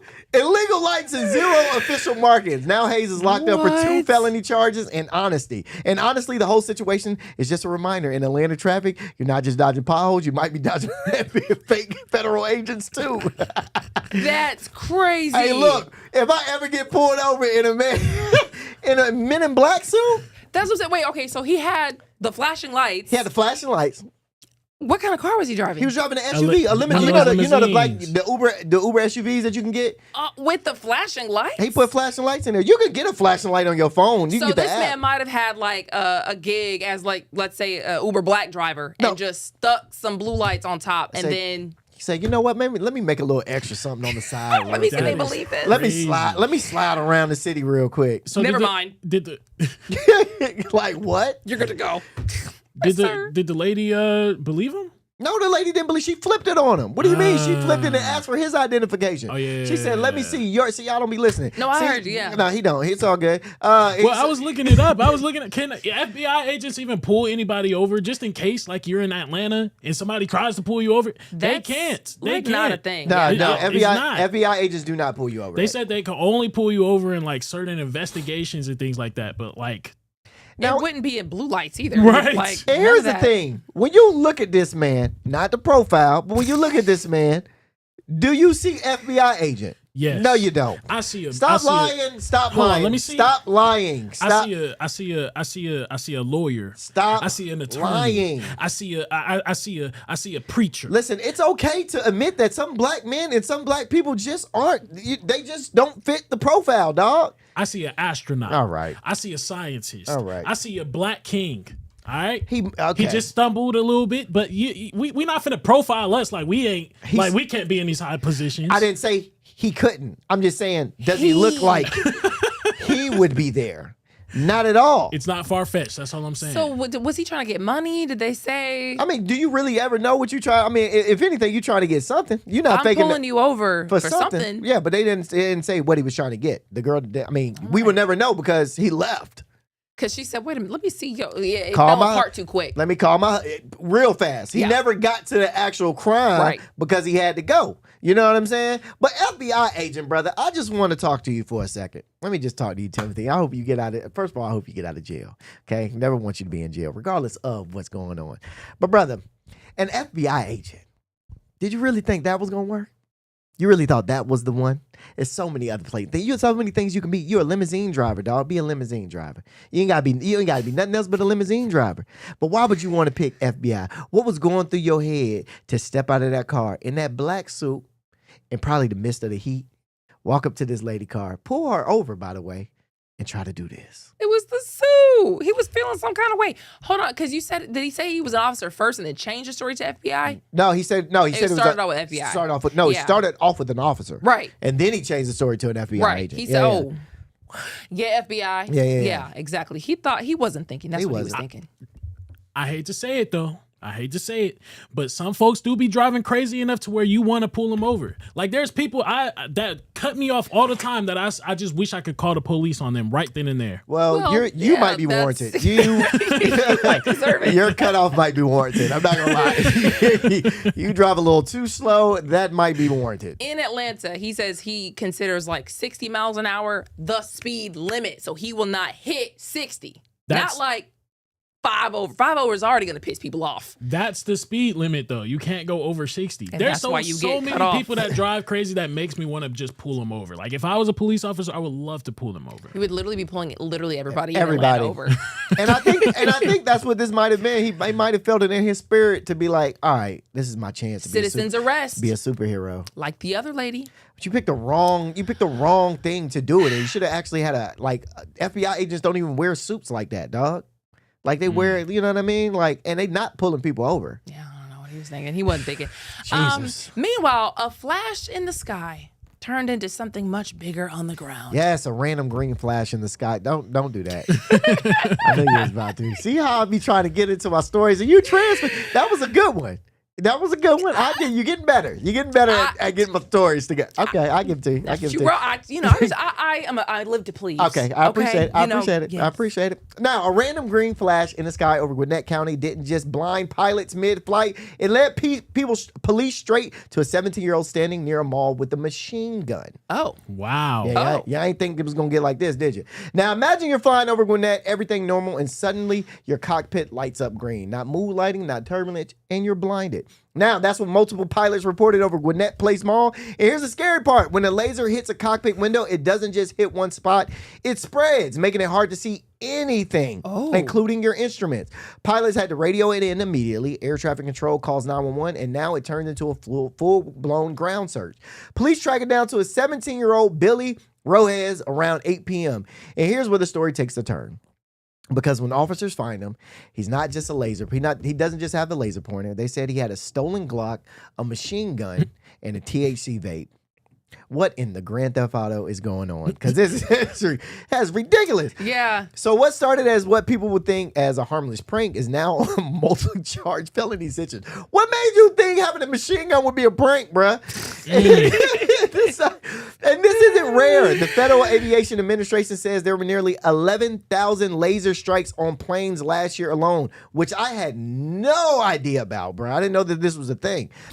Flight instructors Madison Raisley says even a few seconds of blindness in the air can be dangerous because you lose visibility, you lose awareness, and now you're flying blind at thousands of feet. So now this team is facing 6 charges. Well, it looked like a quick flash in the sky turned into a situation which could have lost lives, man. Crazy, bro. Machine gun is wild. I wonder if one of the charges was like attempted murder. I hope not. No, I don't. That's a good question, bro. That's a good question. That's a good question. Because you could have technically killed everybody. That's a good question. I didn't know pointing a laser at anything was a felony. Oh my God, at a plane. Bruh, so there's a lot of things that you can point your laser at a lot of things it's a felony. If you point your laser at a police officer, immediately arrested. Oh, of course. I mean, that's can, dangerous. Blind though. people, they say.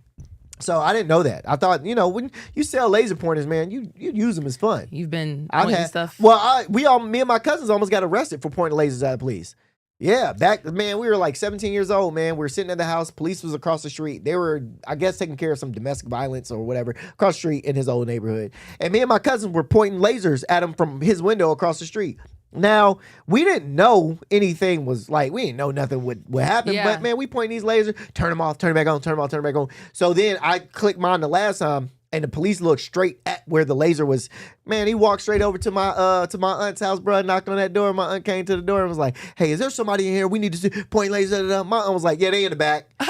God. How old were you? Like 16, 17. That's we were young, so but funny. but we knew better.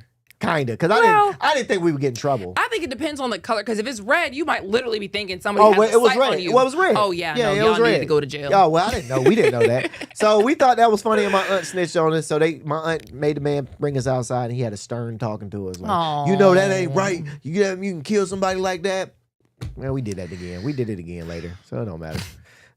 We ain't. I thought you said you were a good kid. I was a good kid. That ain't nothing bad. You was a baby kid, bro. I was a baby kid. That's what it sounded like. Yes. I had fun as a child. It sounds like it. You do sound like you had fun. Yeah, it sounds like you guys didn't. That's what it sounds like, okay? I had a great time. Okay. There's a story that we really don't need. No, we're going to get to it, right? To talk about. We're going to the last one, right? I personally don't consider it to be news. Me neither. I mean, not really. It's actually news, though. So, I mean, just some people noted, not that it's a big deal or anything, but there was a flight to Atlanta that was forced to land after an engine fire. But we could just leave it right there. Can we just say it? Can we just say it? I'm just saying. Spirit is better than Delta. Well, you haven't said. Spirit is better than Delta. You haven't. It was a Delta flight. Yes, it was a Delta flight. Spirit is better than Delta. At this point, you're paying more just to possibly die. Why are you paying that much? Or you're paying more just to get slapped. Remember, we talked about, on the Delta flight, somebody got smacked up. We did. Y'all are just being real ghetto on Delta, and it's starting the show. What happened? Okay, yeah, my bad. I had to pop it off. Nobody even knows what happened yet. I know. So a Delta plane flying to Atlanta from Sao Paulo, Brazil, had to turn around just after takeoff on Sunday night, March 29th. Delta had said that the plane had mechanical problems with its left engine. There were 272 passengers and 14 crew members on board, and a video was shared online of the traumatic experience. Can we see it, please? I kind of want to see this. I know. Oh. Okay. Oh. Okay. Okay. All right. That's okay. Okay. So if you listen to the screeches and the squeals, people were screaming for Jesus in there. It's like, I kind of see why y'all like Delta, because y'all get closer to God. You get closer to God on the flight. You know what? That was a good one. It's not on background. We fly Delta. He flies Spirit. We have been trying to go tit for tat about which one is obviously better in the premiere experience. However, Delta keeps staying in the news recently for crazy things, and it's really hard to stand by Delta. Delta, do you know what you have us looking like right now? Crazy. Because we go to bat for you. We were all rooting for you. Type situation. And you got this guy talking about Spirit is the best. Let me look up some crazy incidents. The only thing I could assume is that Spirit just must not even make the news because it's not even newsworthy because it's Spirit. That's the only thing I can think of. Don't do that. Let me look up some things. Things. Frontier makes the airlines makes the news lines all the time. And that's our cousin. Look, we have not seen a headline. We have not spoken of a headline in Spirit recently. I'm sorry. So I just quickly asked. In Atlanta. So the flight, right? So the flight ended up. So the flight ended up making it right back to the airport safely, and there was no injuries that were reported. But I mean, the mental toll that these people had to go through, the anguish. I mean, I know I would have been charging something. The difference is a Spirit Airlines pilot would have had that thing landed in like the river or something like that. At least they made it to where they needed to be. And I did look up. They had to turn it back around. They didn't actually make it to. They were trying to go to Atlanta. Right, but the situation is they didn't put it in a river. Like they turned around. They knew what to do. And they put it on and they put it back down to the ground safely. Were there instances where Spirit had to do something like this though? Well, I see an emergency landing in Rochester, New York. After passengers, they were. There you go. There you go. And also, Delta probably would have gave us so many miles. Yes. Probably a little money back. Yes. Probably did. Spirit would have probably had y'all pay for the maintenance. They would have been like, hey, everybody on the flight chip in to get the airplane fixed. Okay. So at least we might go down. But at least we're going to get a couple miles out of it. They're going to take care of us, at least. They're definitely going to take care of us. Look how they almost try to take care of the TSA workers. They say, hey, look, we not going to let the government go through and do what they do because it's not right. Wow. They did say that they wasn't gonna give the congressmen any perks or anything like that. But remember, Spirit never gave them perks to begin with. Because they we don't want always knew. We always knew what the congressman was on. Yeah, that's because they never wanted to fly with y'all. All right, but Delta has called it a mechanical issue, left engine, and they said that the passengers were taken off the aircraft and transported by bus to the terminal, and they're still trying to figure out ways to get them back to their destination safely. And it's just stay safe on a Delta flight. Dude, just stay safe on a Delta flight. I feel you. I just quickly looked up. There was that emergency landing in Rochester, New York, after they had a pressurization issue on March 14th. But there was also a viral video of passengers restraining a man on a Spirit flight that also happened late March 2026. And I guess can't find those. Late March 2026. So which that's is like a couple weeks ago. Probably a couple of days ago. It's this month. Man, maybe we should do that story tomorrow. Maybe we should have a compilation of things Spirit that just stories. It just is so it's not like newsworthy anymore because I'm not really expecting. It's almost much. gross, if you ask me. Kind of nasty, you know? Okay. You know what I'm saying? Okay. All right. Yeah, y'all just stay safe on y'all little flights over there. The thing is, Delta has a hub here in Atlanta, so you're gonna get a lot of Delta For stories. sure. You know what I mean? But it's still Premier. Let's see where Spirit's hub is. Compton? I would like Memphis, Tennessee. Yeah, where is Spirit's hub? Yeah, that's a good question. Let's see. Where is Spirit's hub? I don't know, bro. I'm. So I think Southwest is what in Texas. Southwest is Something Dallas. Like that? Southwest is Dallas. Dallas, Texas. And I love a good Southwest flight. I think they have American Airlines in Charlotte, North Carolina. I've flown American. American's fine. Look at this, man. Spirit does not use a what? Traditional hub. Oh. Nobody wants them at their airport. Let me squeeze in. Can I get a little bit? No, that's innovation. We're being innovative. We don't need hubs. We don't need that. Because I heard hubs take advantage of the people that stay in those airport areas. Yeah, I got you. And I'm proven wrong. ChatGPT had to hurry up and refresh. It's Fort Lauderdale. Y'all would be in it's Florida. In Fort Lauderdale. Y'all would be in Florida. It would be right there. Y'all would be in Florida. Where y'all belong. Not Miami now. No, this is in Fort Lauderdale. So you can still get to Miami if you run a car. There you go. I hear that. You know what? But that's great. I do appreciate the spin because this was like actual propaganda, like in action. Mm-hmm. There's a way you can look at it. Propaganda? And there's a way you can. Well, everything's propaganda. That was fact. No, I'm saying the way you spun why it was still a good thing, no matter how bad it looks. Like that is a really good way to, look at It's. Let me worry. I mean, right. everything is propaganda. Uh-huh. I just said that was a really good version of it. We do have to go to break. And so we have a lot more stories for you, crazy stories actually, after this. So don't go anywhere. We'll be right back.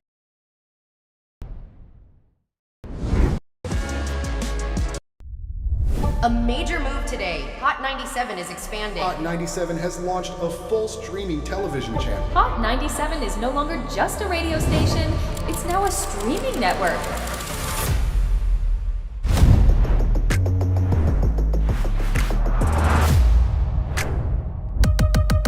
Welcome to Hot 97 News. Let's dive into the news because the news has been newsing.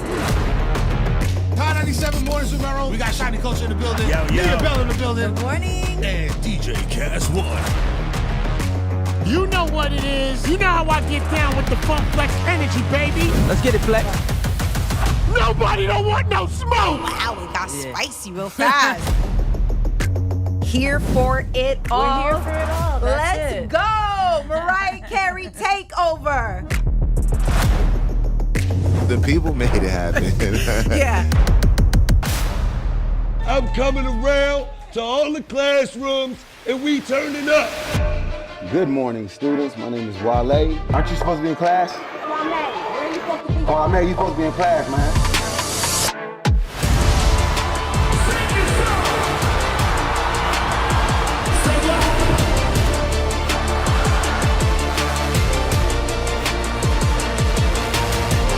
Rihanna has become a true worldwide icon. Congratulations on the job. We listen to Hot 97 every day. We can't wait to hear you guys even more. Hey, let's go!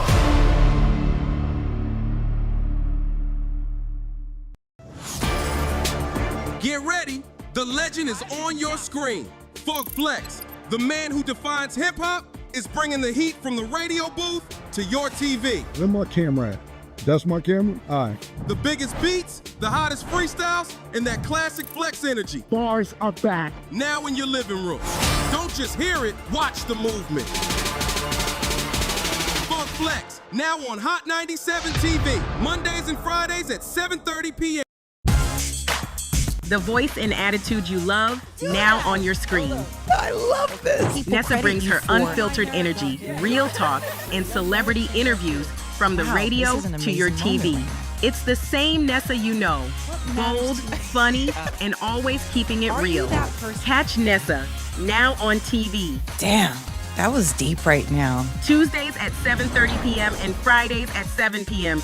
Only on Hot 97 TV.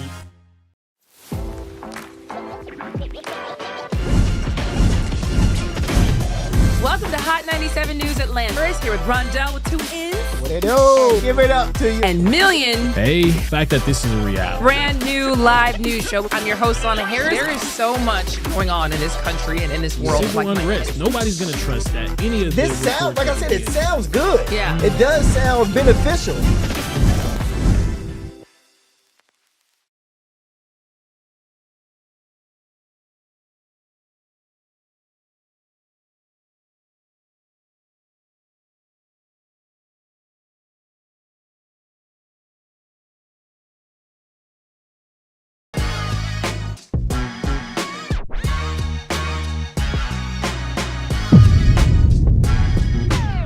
What's going on? Welcome back to Hot 97 News Atlanta.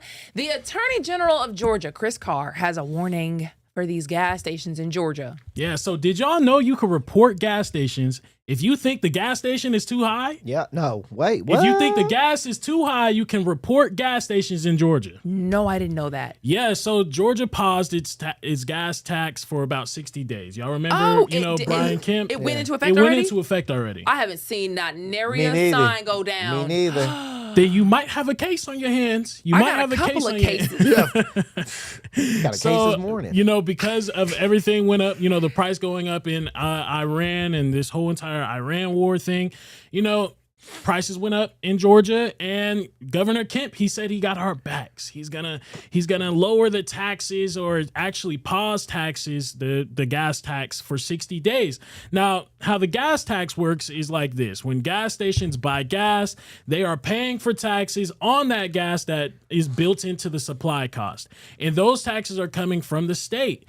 Now, the gas stations then pass down those prices that they just paid for the tax on to the people, on to you. And that's just how things are. But right now, thanks to Brian Kemp, since the tax is suspended, gas stations are expected to lower their prices because the gas tax is suspended. However, gas stations could still technically charge you the same price like that tax never gone away, like that tax never went away.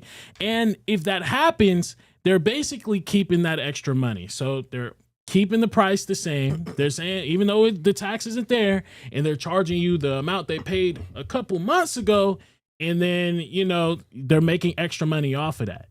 So what our Attorney General Chris Carr is saying on March 28th, he said that if gas stations do not lower prices to reflect the tax break, they could be investigated, and yes, they could be taken to court. The state says that the tax break is around 33.3 cents per gallon for regular gas and 37.3 cents for diesel. And as of March 30th, AAA listed Georgia's average regular gas price at $3.58. So if you're not seeing this price on average, it could be some it could be some red flags there. Well, I'm finna go right next door and look at their station ASAP. The average price right now in Georgia is $3.58. Now, again, this prices vary from different areas to areas. So technically, there's a couple caveats to this. You really can't just go to a gas station and expect them to, have lower prices across the whole entire region.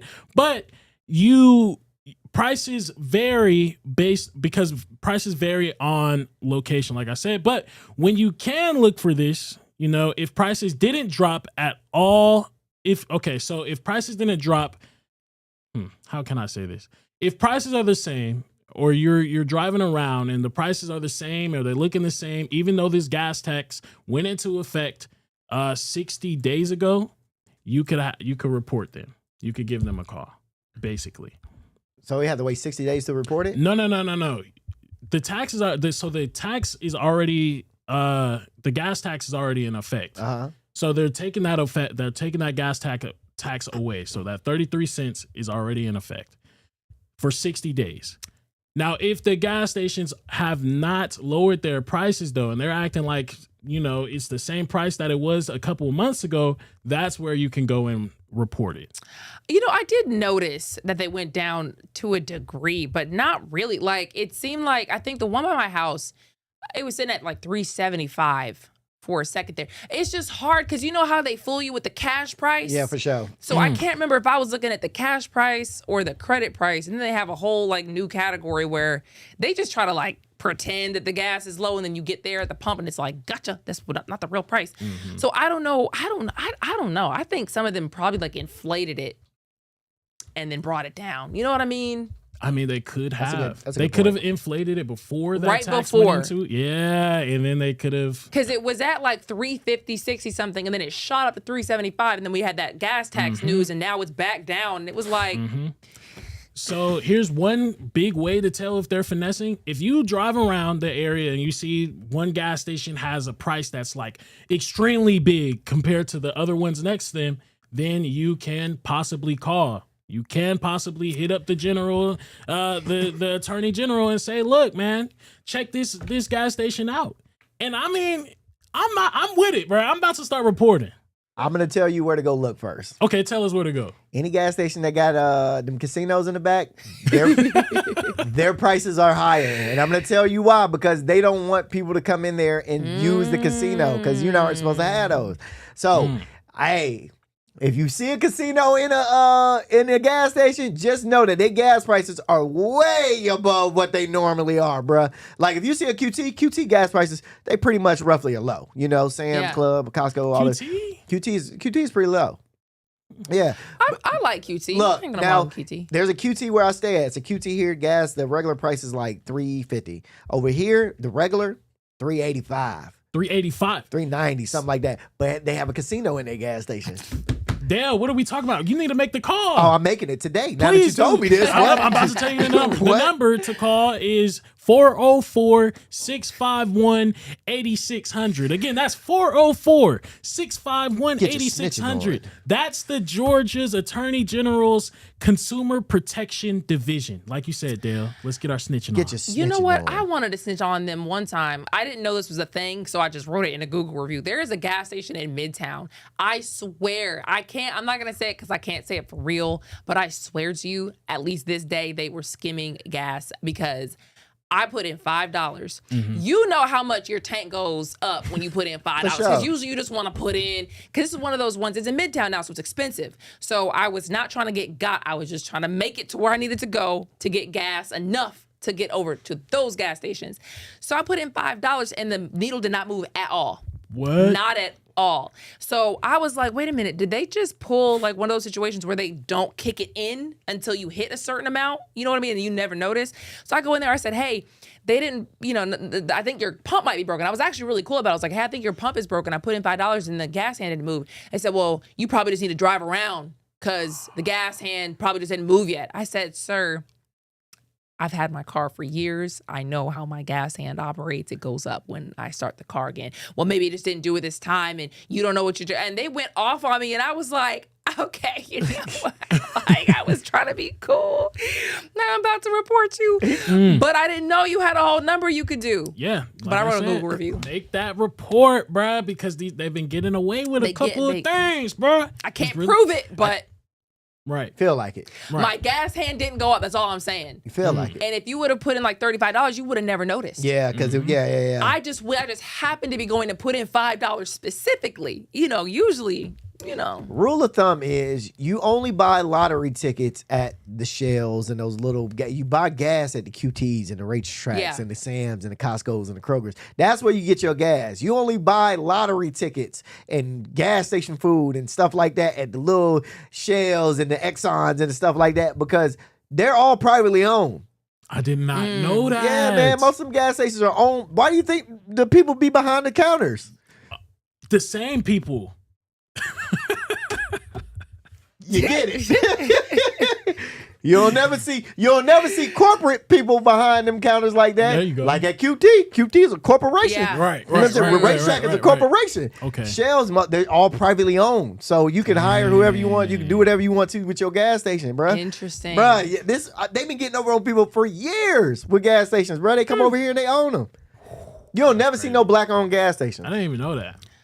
You don't see no black-owned gas stations, bro. Who owns them?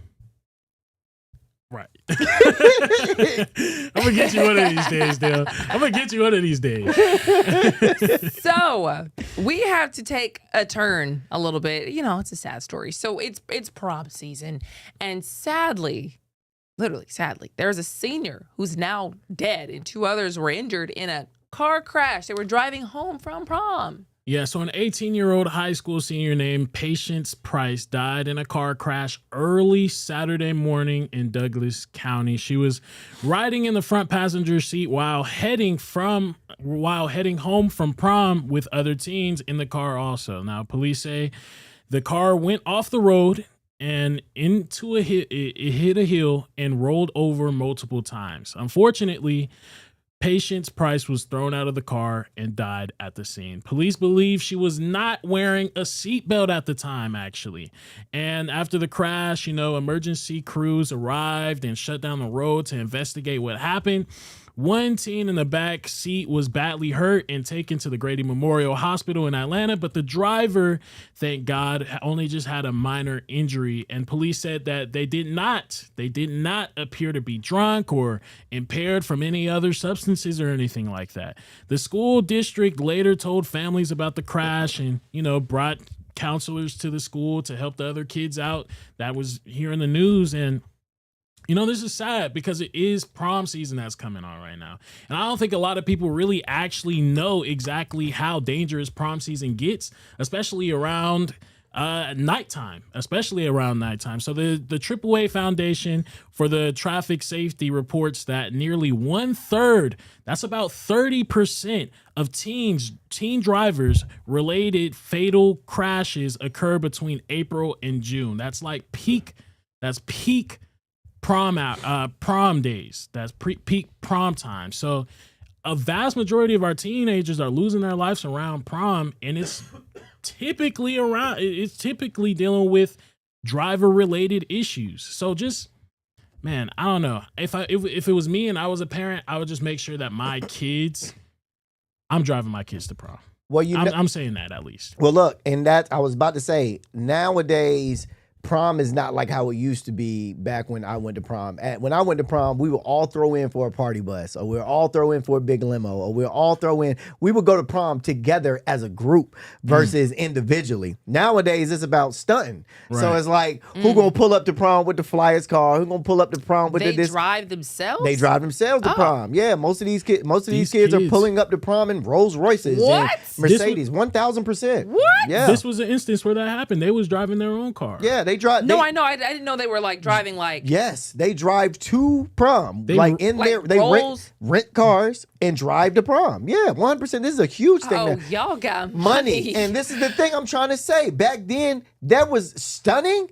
And prom was not even a thing. Really? Just in the dress, you would try. Yeah, it's but we wanted to crazy. have fun, bro. We was there at prom to literally have fun. We would drink a little bit, whatever, but we were there to have fun. And we all got in the party bus, or we all got in a limo. We would all go back to somebody's mama house after that, and everybody would spend the night at that person's mama house, the cool mama that let us drink and party and stuff like that.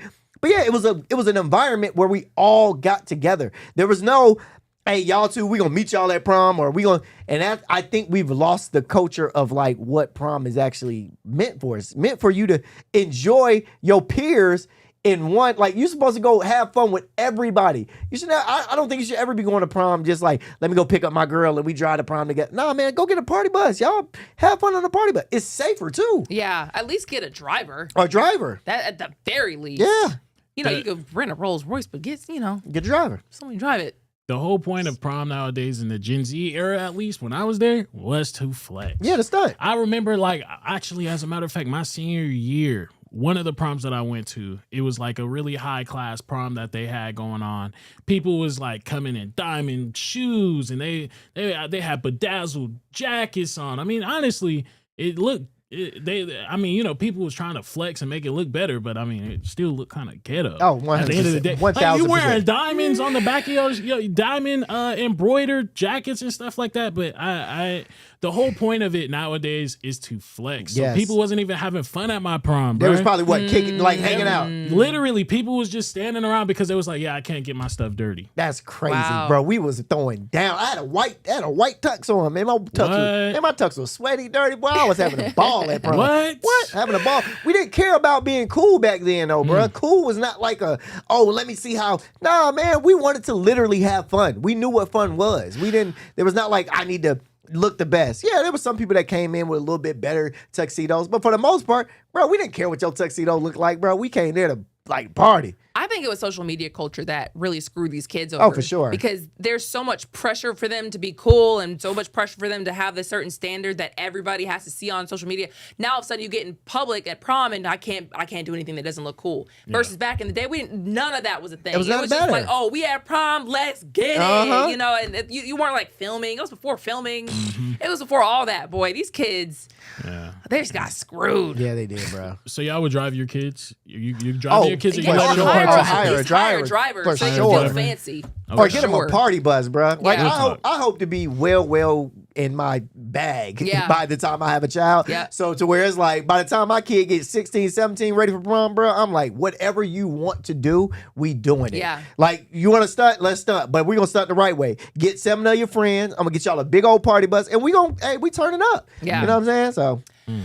Oh, man. Okay, so moving on to other stories in the news. Federal agents say a group of men tried to secretly move restricted AI technology out of the country. Guess where they was going? Guess what country they was trying to get it China. to? Iran. China, bro. China, Iran would've been bro. crazy. China, bro. So an Atlanta native just got pulled in a federal case involving AI tech to China. This is interesting because it's like, I know Atlanta got scammers, but I didn't think they was doing it on a big scale. Not like for China. China. It's crazy. China. But so 3 men are accused of trying to secretly send powerful computer chips from the U.S. to China. These chips are used for artificial intelligence and are restricted because they could help China's military systems. So, they found out. They allegedly pretended that companies in Thailand were buying the equipment. And in October 2023, they tried to order 750 servers worth around $170 million. They even sent over $20 million as a partial payment. So what they were basically trying to do here is, from my understanding at least, they was operating like consumers. So they was going to these different companies and they was trying to buy a whole bunch of their computer chips. These is American computer chips that they was going to. They said that they was going to give it to people in Thailand, but they was really sending it to people in China. That's crazy. To help their military out. I don't get, what does China need this for? China seems like they've got way more advanced systems than we do for AI and all that tech, robotic tech, all that kind of stuff. You would think so, but at least when I was looking it up, I mean, if they're getting it like that, they could undercharge them. If they're getting it like that, they could do different ways of charging people. So artificial intelligence systems that they're getting, at least, they could be used for training things like chatbots, facial recognition and automation, military technology, drone systems, surveillance, cyberware. They can use it for mass surveillance in supercomputers, running complex simulations for weapons, defense, and intelligence. Man, why are we helping China out like this, man? Where China is our... doesn't even need the help. I mean, if they was talking about buying it though, I mean, it kind of sounds like they kind of did. But okay, so the company that they was trying to, spend $170 million with, they ended up, connecting a few dots, finding a couple inconsistencies here and there, and they ultimately blew the whistle. So the deal was stopped. They tried again in 2024 with another order of 500 servers, but that also failed. Later, investigators found text messages where they were talking about making fake company information and finding partners to help move the chips. So the three guys, again, one of them was from Atlanta. The other two guys were Chinese. Yeah. Why is that funny, Lana? They were Chinese. Because they got my man. What you doing with them, man? Come on. What are you doing? Was the guy black? Nah, his name was. I think his name was Tommy or something like that. Oh, so it was just like could be. He could be. And honestly, if he was black, that would be even more Man, funny. it's just funny. Even more. That would be funny. more funny. What you doing with them, man? Come on. But it also gives me like some pride in that, I guess. Like, dang, look at us. We making connections. Blackanese. We making connections. Connections. We making connections. I love it. Anyways, Atlanta rapper Young Thug is in the news again. Yes, Charleston White. He beefing with Charleston, the rat of all rats he's beefing with. All right. I told y'all stop playing with Charleston White, bro. Charleston White is not somebody to be played with. He will snitch with a quick and a hurry. Yes.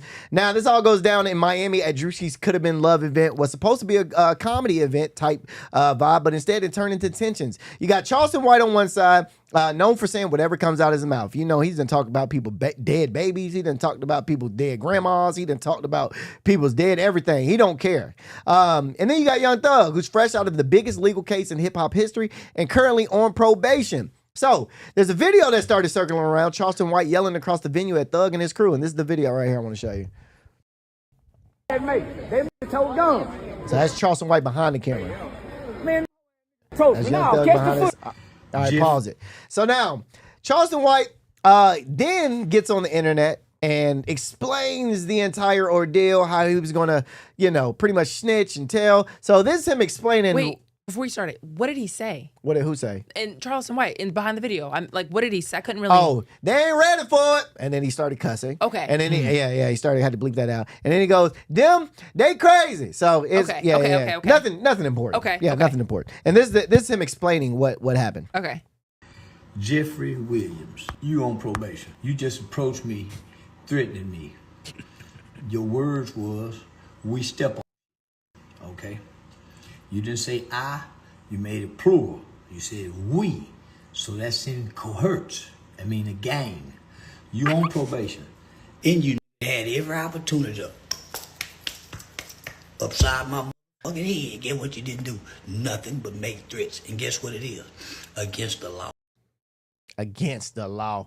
Now, White comes out after it says, this just isn't talking. He claimed Young Thug told him, you're going to lose your life right here. That's what he claims Young Thug said. But here's where it take a turn. Charleston White says this didn't just happen anywhere. He claims it happened at on federal property, which means now he's talking about terroristic threats charges and getting federal authorities involved. He said he's filing reports, trying to get a restraining order, and pushing this past social media into the courtroom. I told y'all about playing with Charleston White. Nobody should be playing with this man. He stands on what he says. He says he will snitch on y'all. He's not scared of putting none of these black men in jail. He's not scared of telling on none of y'all rappers. He's not scared on putting none of y'all in prison. He's not scared of none of that. So I don't know why y'all continue to mess with him and play with him. Let him say what he says and keep it pushing, bruh. Do not mess with Charleston White, bruh. So do you like Charleston White? What do you think about him? You know what's funny? I thought you would like Charleston White. See, it's different. It's different because it's difficult. I don't. I say it's difficult because, some of the things he be saying is spot on. For sure. I'm like, all right, I agree with that. 1,000%. Like the snitching thing, yes, snitch. All day snitch. It's been hurting our community for sure. But when it comes to, him talking about how he hates black people sometimes and how he loves white people and all types of things, it's just like, bro, why are you acting like Uncle Ruckus at the same time? It's like, Come on, bro. I thought you was doing this for the community at one point in time, but he's literally just doing it for clicks and views. It's performative. It is performative. He's a character. He said this before on an interview. This is a character that he plays. So just like these rappers play a character, he playing a character. So he's like, why is he not allowed to play a character and y'all are allowed to play a character? Which I totally get, because I play a character when I'm on stage and I play a character sometimes here. So it's just like, I get where he's coming from, but my character's not hurting nobody. You know what I'm saying? My character's not, putting people in jail. My character's not talking about somebody dead, relative. You dig what I'm saying? So it's a thin line when it comes to him doing it. I would not mess with Charleston White. Young Thug, you are definitely on a thin line when it comes to this judicial system. They already want to put you back in jail, dog. I would not mess with him at all. Wait, so what do you mean by playing a character? Because, there's a conspiracy that everybody's playing. For sure. You know what I mean? So, like... Charleston White at one point was a activist in Dallas. He was like a huge activist in Texas, like very much so. But that wasn't getting, when you play the good guy role, nobody cares. So you have to play that bad guy role so people can actually start caring about you. Oh, you're saying like acting like you suck. Oh no, he's really a horrible person. No, Charleston White is actually, but it's a character. But he takes that character and amplifies it up 1,000. So when you say you play a character, you mean like... Oh, me? You talking about me? Well, I'm just mean in general. I'm just trying to, get to the bottom of this. Yeah, okay, go ahead. Yeah, what do you mean? When I play a character? Yeah, like when you say you play, like... So sometimes when I'm on a show, I might over-exaggerate a story or be overly, animated and stuff like that. But you could tell when that character comes on and when I'm serious and when I'm talking. You mean when you're like talking about your life? Yeah, stuff like that. It's very much so I'm playing a character or I'm putting on a little bit more of Rondell than what I normally am. Because y'all see me behind the scenes, you know what I'm saying? You don't talk to anybody, you don't laugh. You don't really you're rude. I don't do any of that, actually. I'm actually really nice. It's actually this one that's this one. But no, he plays a character, and his character is not the best character to play, but it's the only character that people would listen. And like Million said, some of the messages that he puts into this character are spot on. Okay. But he says them in the wrong way. I see. Okay. Okay. That's just what it is. Okay. Well, it seems like we don't have that much time left. Yeah, we don't. Do you think that, or do you want to wait? Because we can pause. Yeah, we'll hold these both of these. Yeah, we'll hold these two. Okay. Yeah. So then, who do you think? I just feel so bad for Young Thug in general, because I think he's still banished from the city. Yeah, he can't come to Miami. So right now, him and Lil Baby are in Miami, and they're running Miami, and they're doing their whole thing out in Miami. But yeah, he can't. He only can come to the city to do charity work and things like that, concerts and stuff like that. So he's living it up in Miami right now. So the fact that somebody is trying to get him on a chart, you said which means that you must still be in, because he went down for RICO charges. Yeah. Charleston White is also very smart when it comes to this stuff. He does his research when it comes to pressing charges and figuring out how to. He's had multiple rappers like banned and things like that. Yeah, like Charleston White is not stupid. That was a researched threat. Yeah, he's smart. It's just that it's cowardly. Like he'll poke a bear and then retreat and be like pointing fingers. Very much so. Very much so. Yeah. It's not a cool way to do what he does. Interesting. Yeah. Okay. That's all it is. Well, that is gonna do it for us, guys. Thank you so much for hanging out. We will see you tomorrow.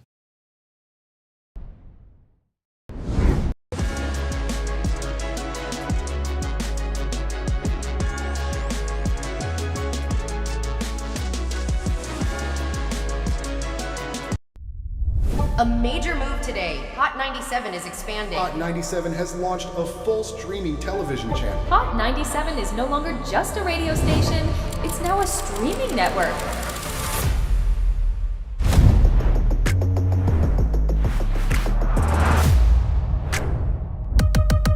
Welcome to Hot 97 News. Let's dive into the news because the news has been newsing. Hot 97 Mornings with Mero. We got Shiny Culture in the building. Leah Bell in the building. Good morning. And DJ Cass One. You know what it is. You know how I get down with the Funk Flex energy, baby. Let's get it, Flex. Nobody don't want no smoke. Wow, it got spicy real fast. Here for it all. We're here for it all. Let's go. Mariah Carey takeover. The people made it happen. Yeah. I'm coming around to all the classrooms and we turning up. Good morning, students. My name is Wale. Aren't you supposed to be in class? Wale, where are you supposed to be? Oh, man, you supposed to be in class, man.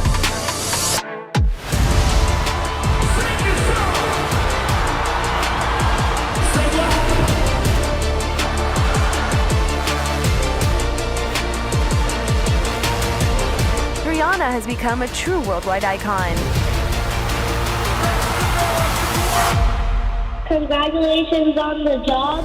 We listen to Hot 97 every day. We can't wait to hear you guys even more. Hey, let's go!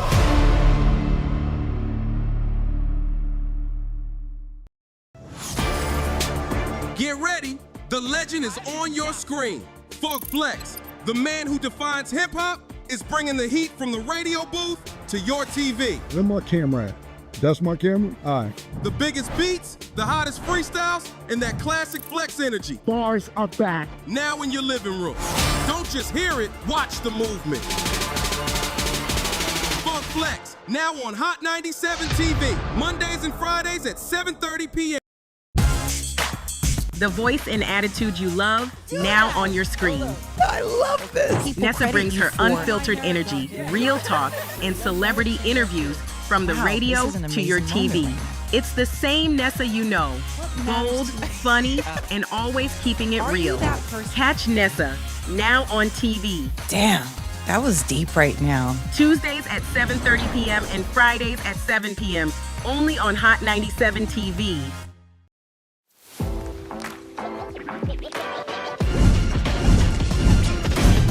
Welcome to Hot 97 News Atlanta. Chris here with Rondell with 2 N's. What it do? Give it up to you. And Million. Hey, the fact that this is a reality. Brand new live news show. I'm your host, Lana Harris. There is so much going on in this country and in this world. Civil unrest. Nobody's going to trust that. Any of This sounds, like I said, it sounds good. Yeah. It does sound beneficial. And like we're on, I gave you a great teaser, which is that people think Benjamin Netanyahu is dead, and this is something that's going around online right now. And Benjamin Netanyahu is Israel's leader, Israel's prime minister, and he.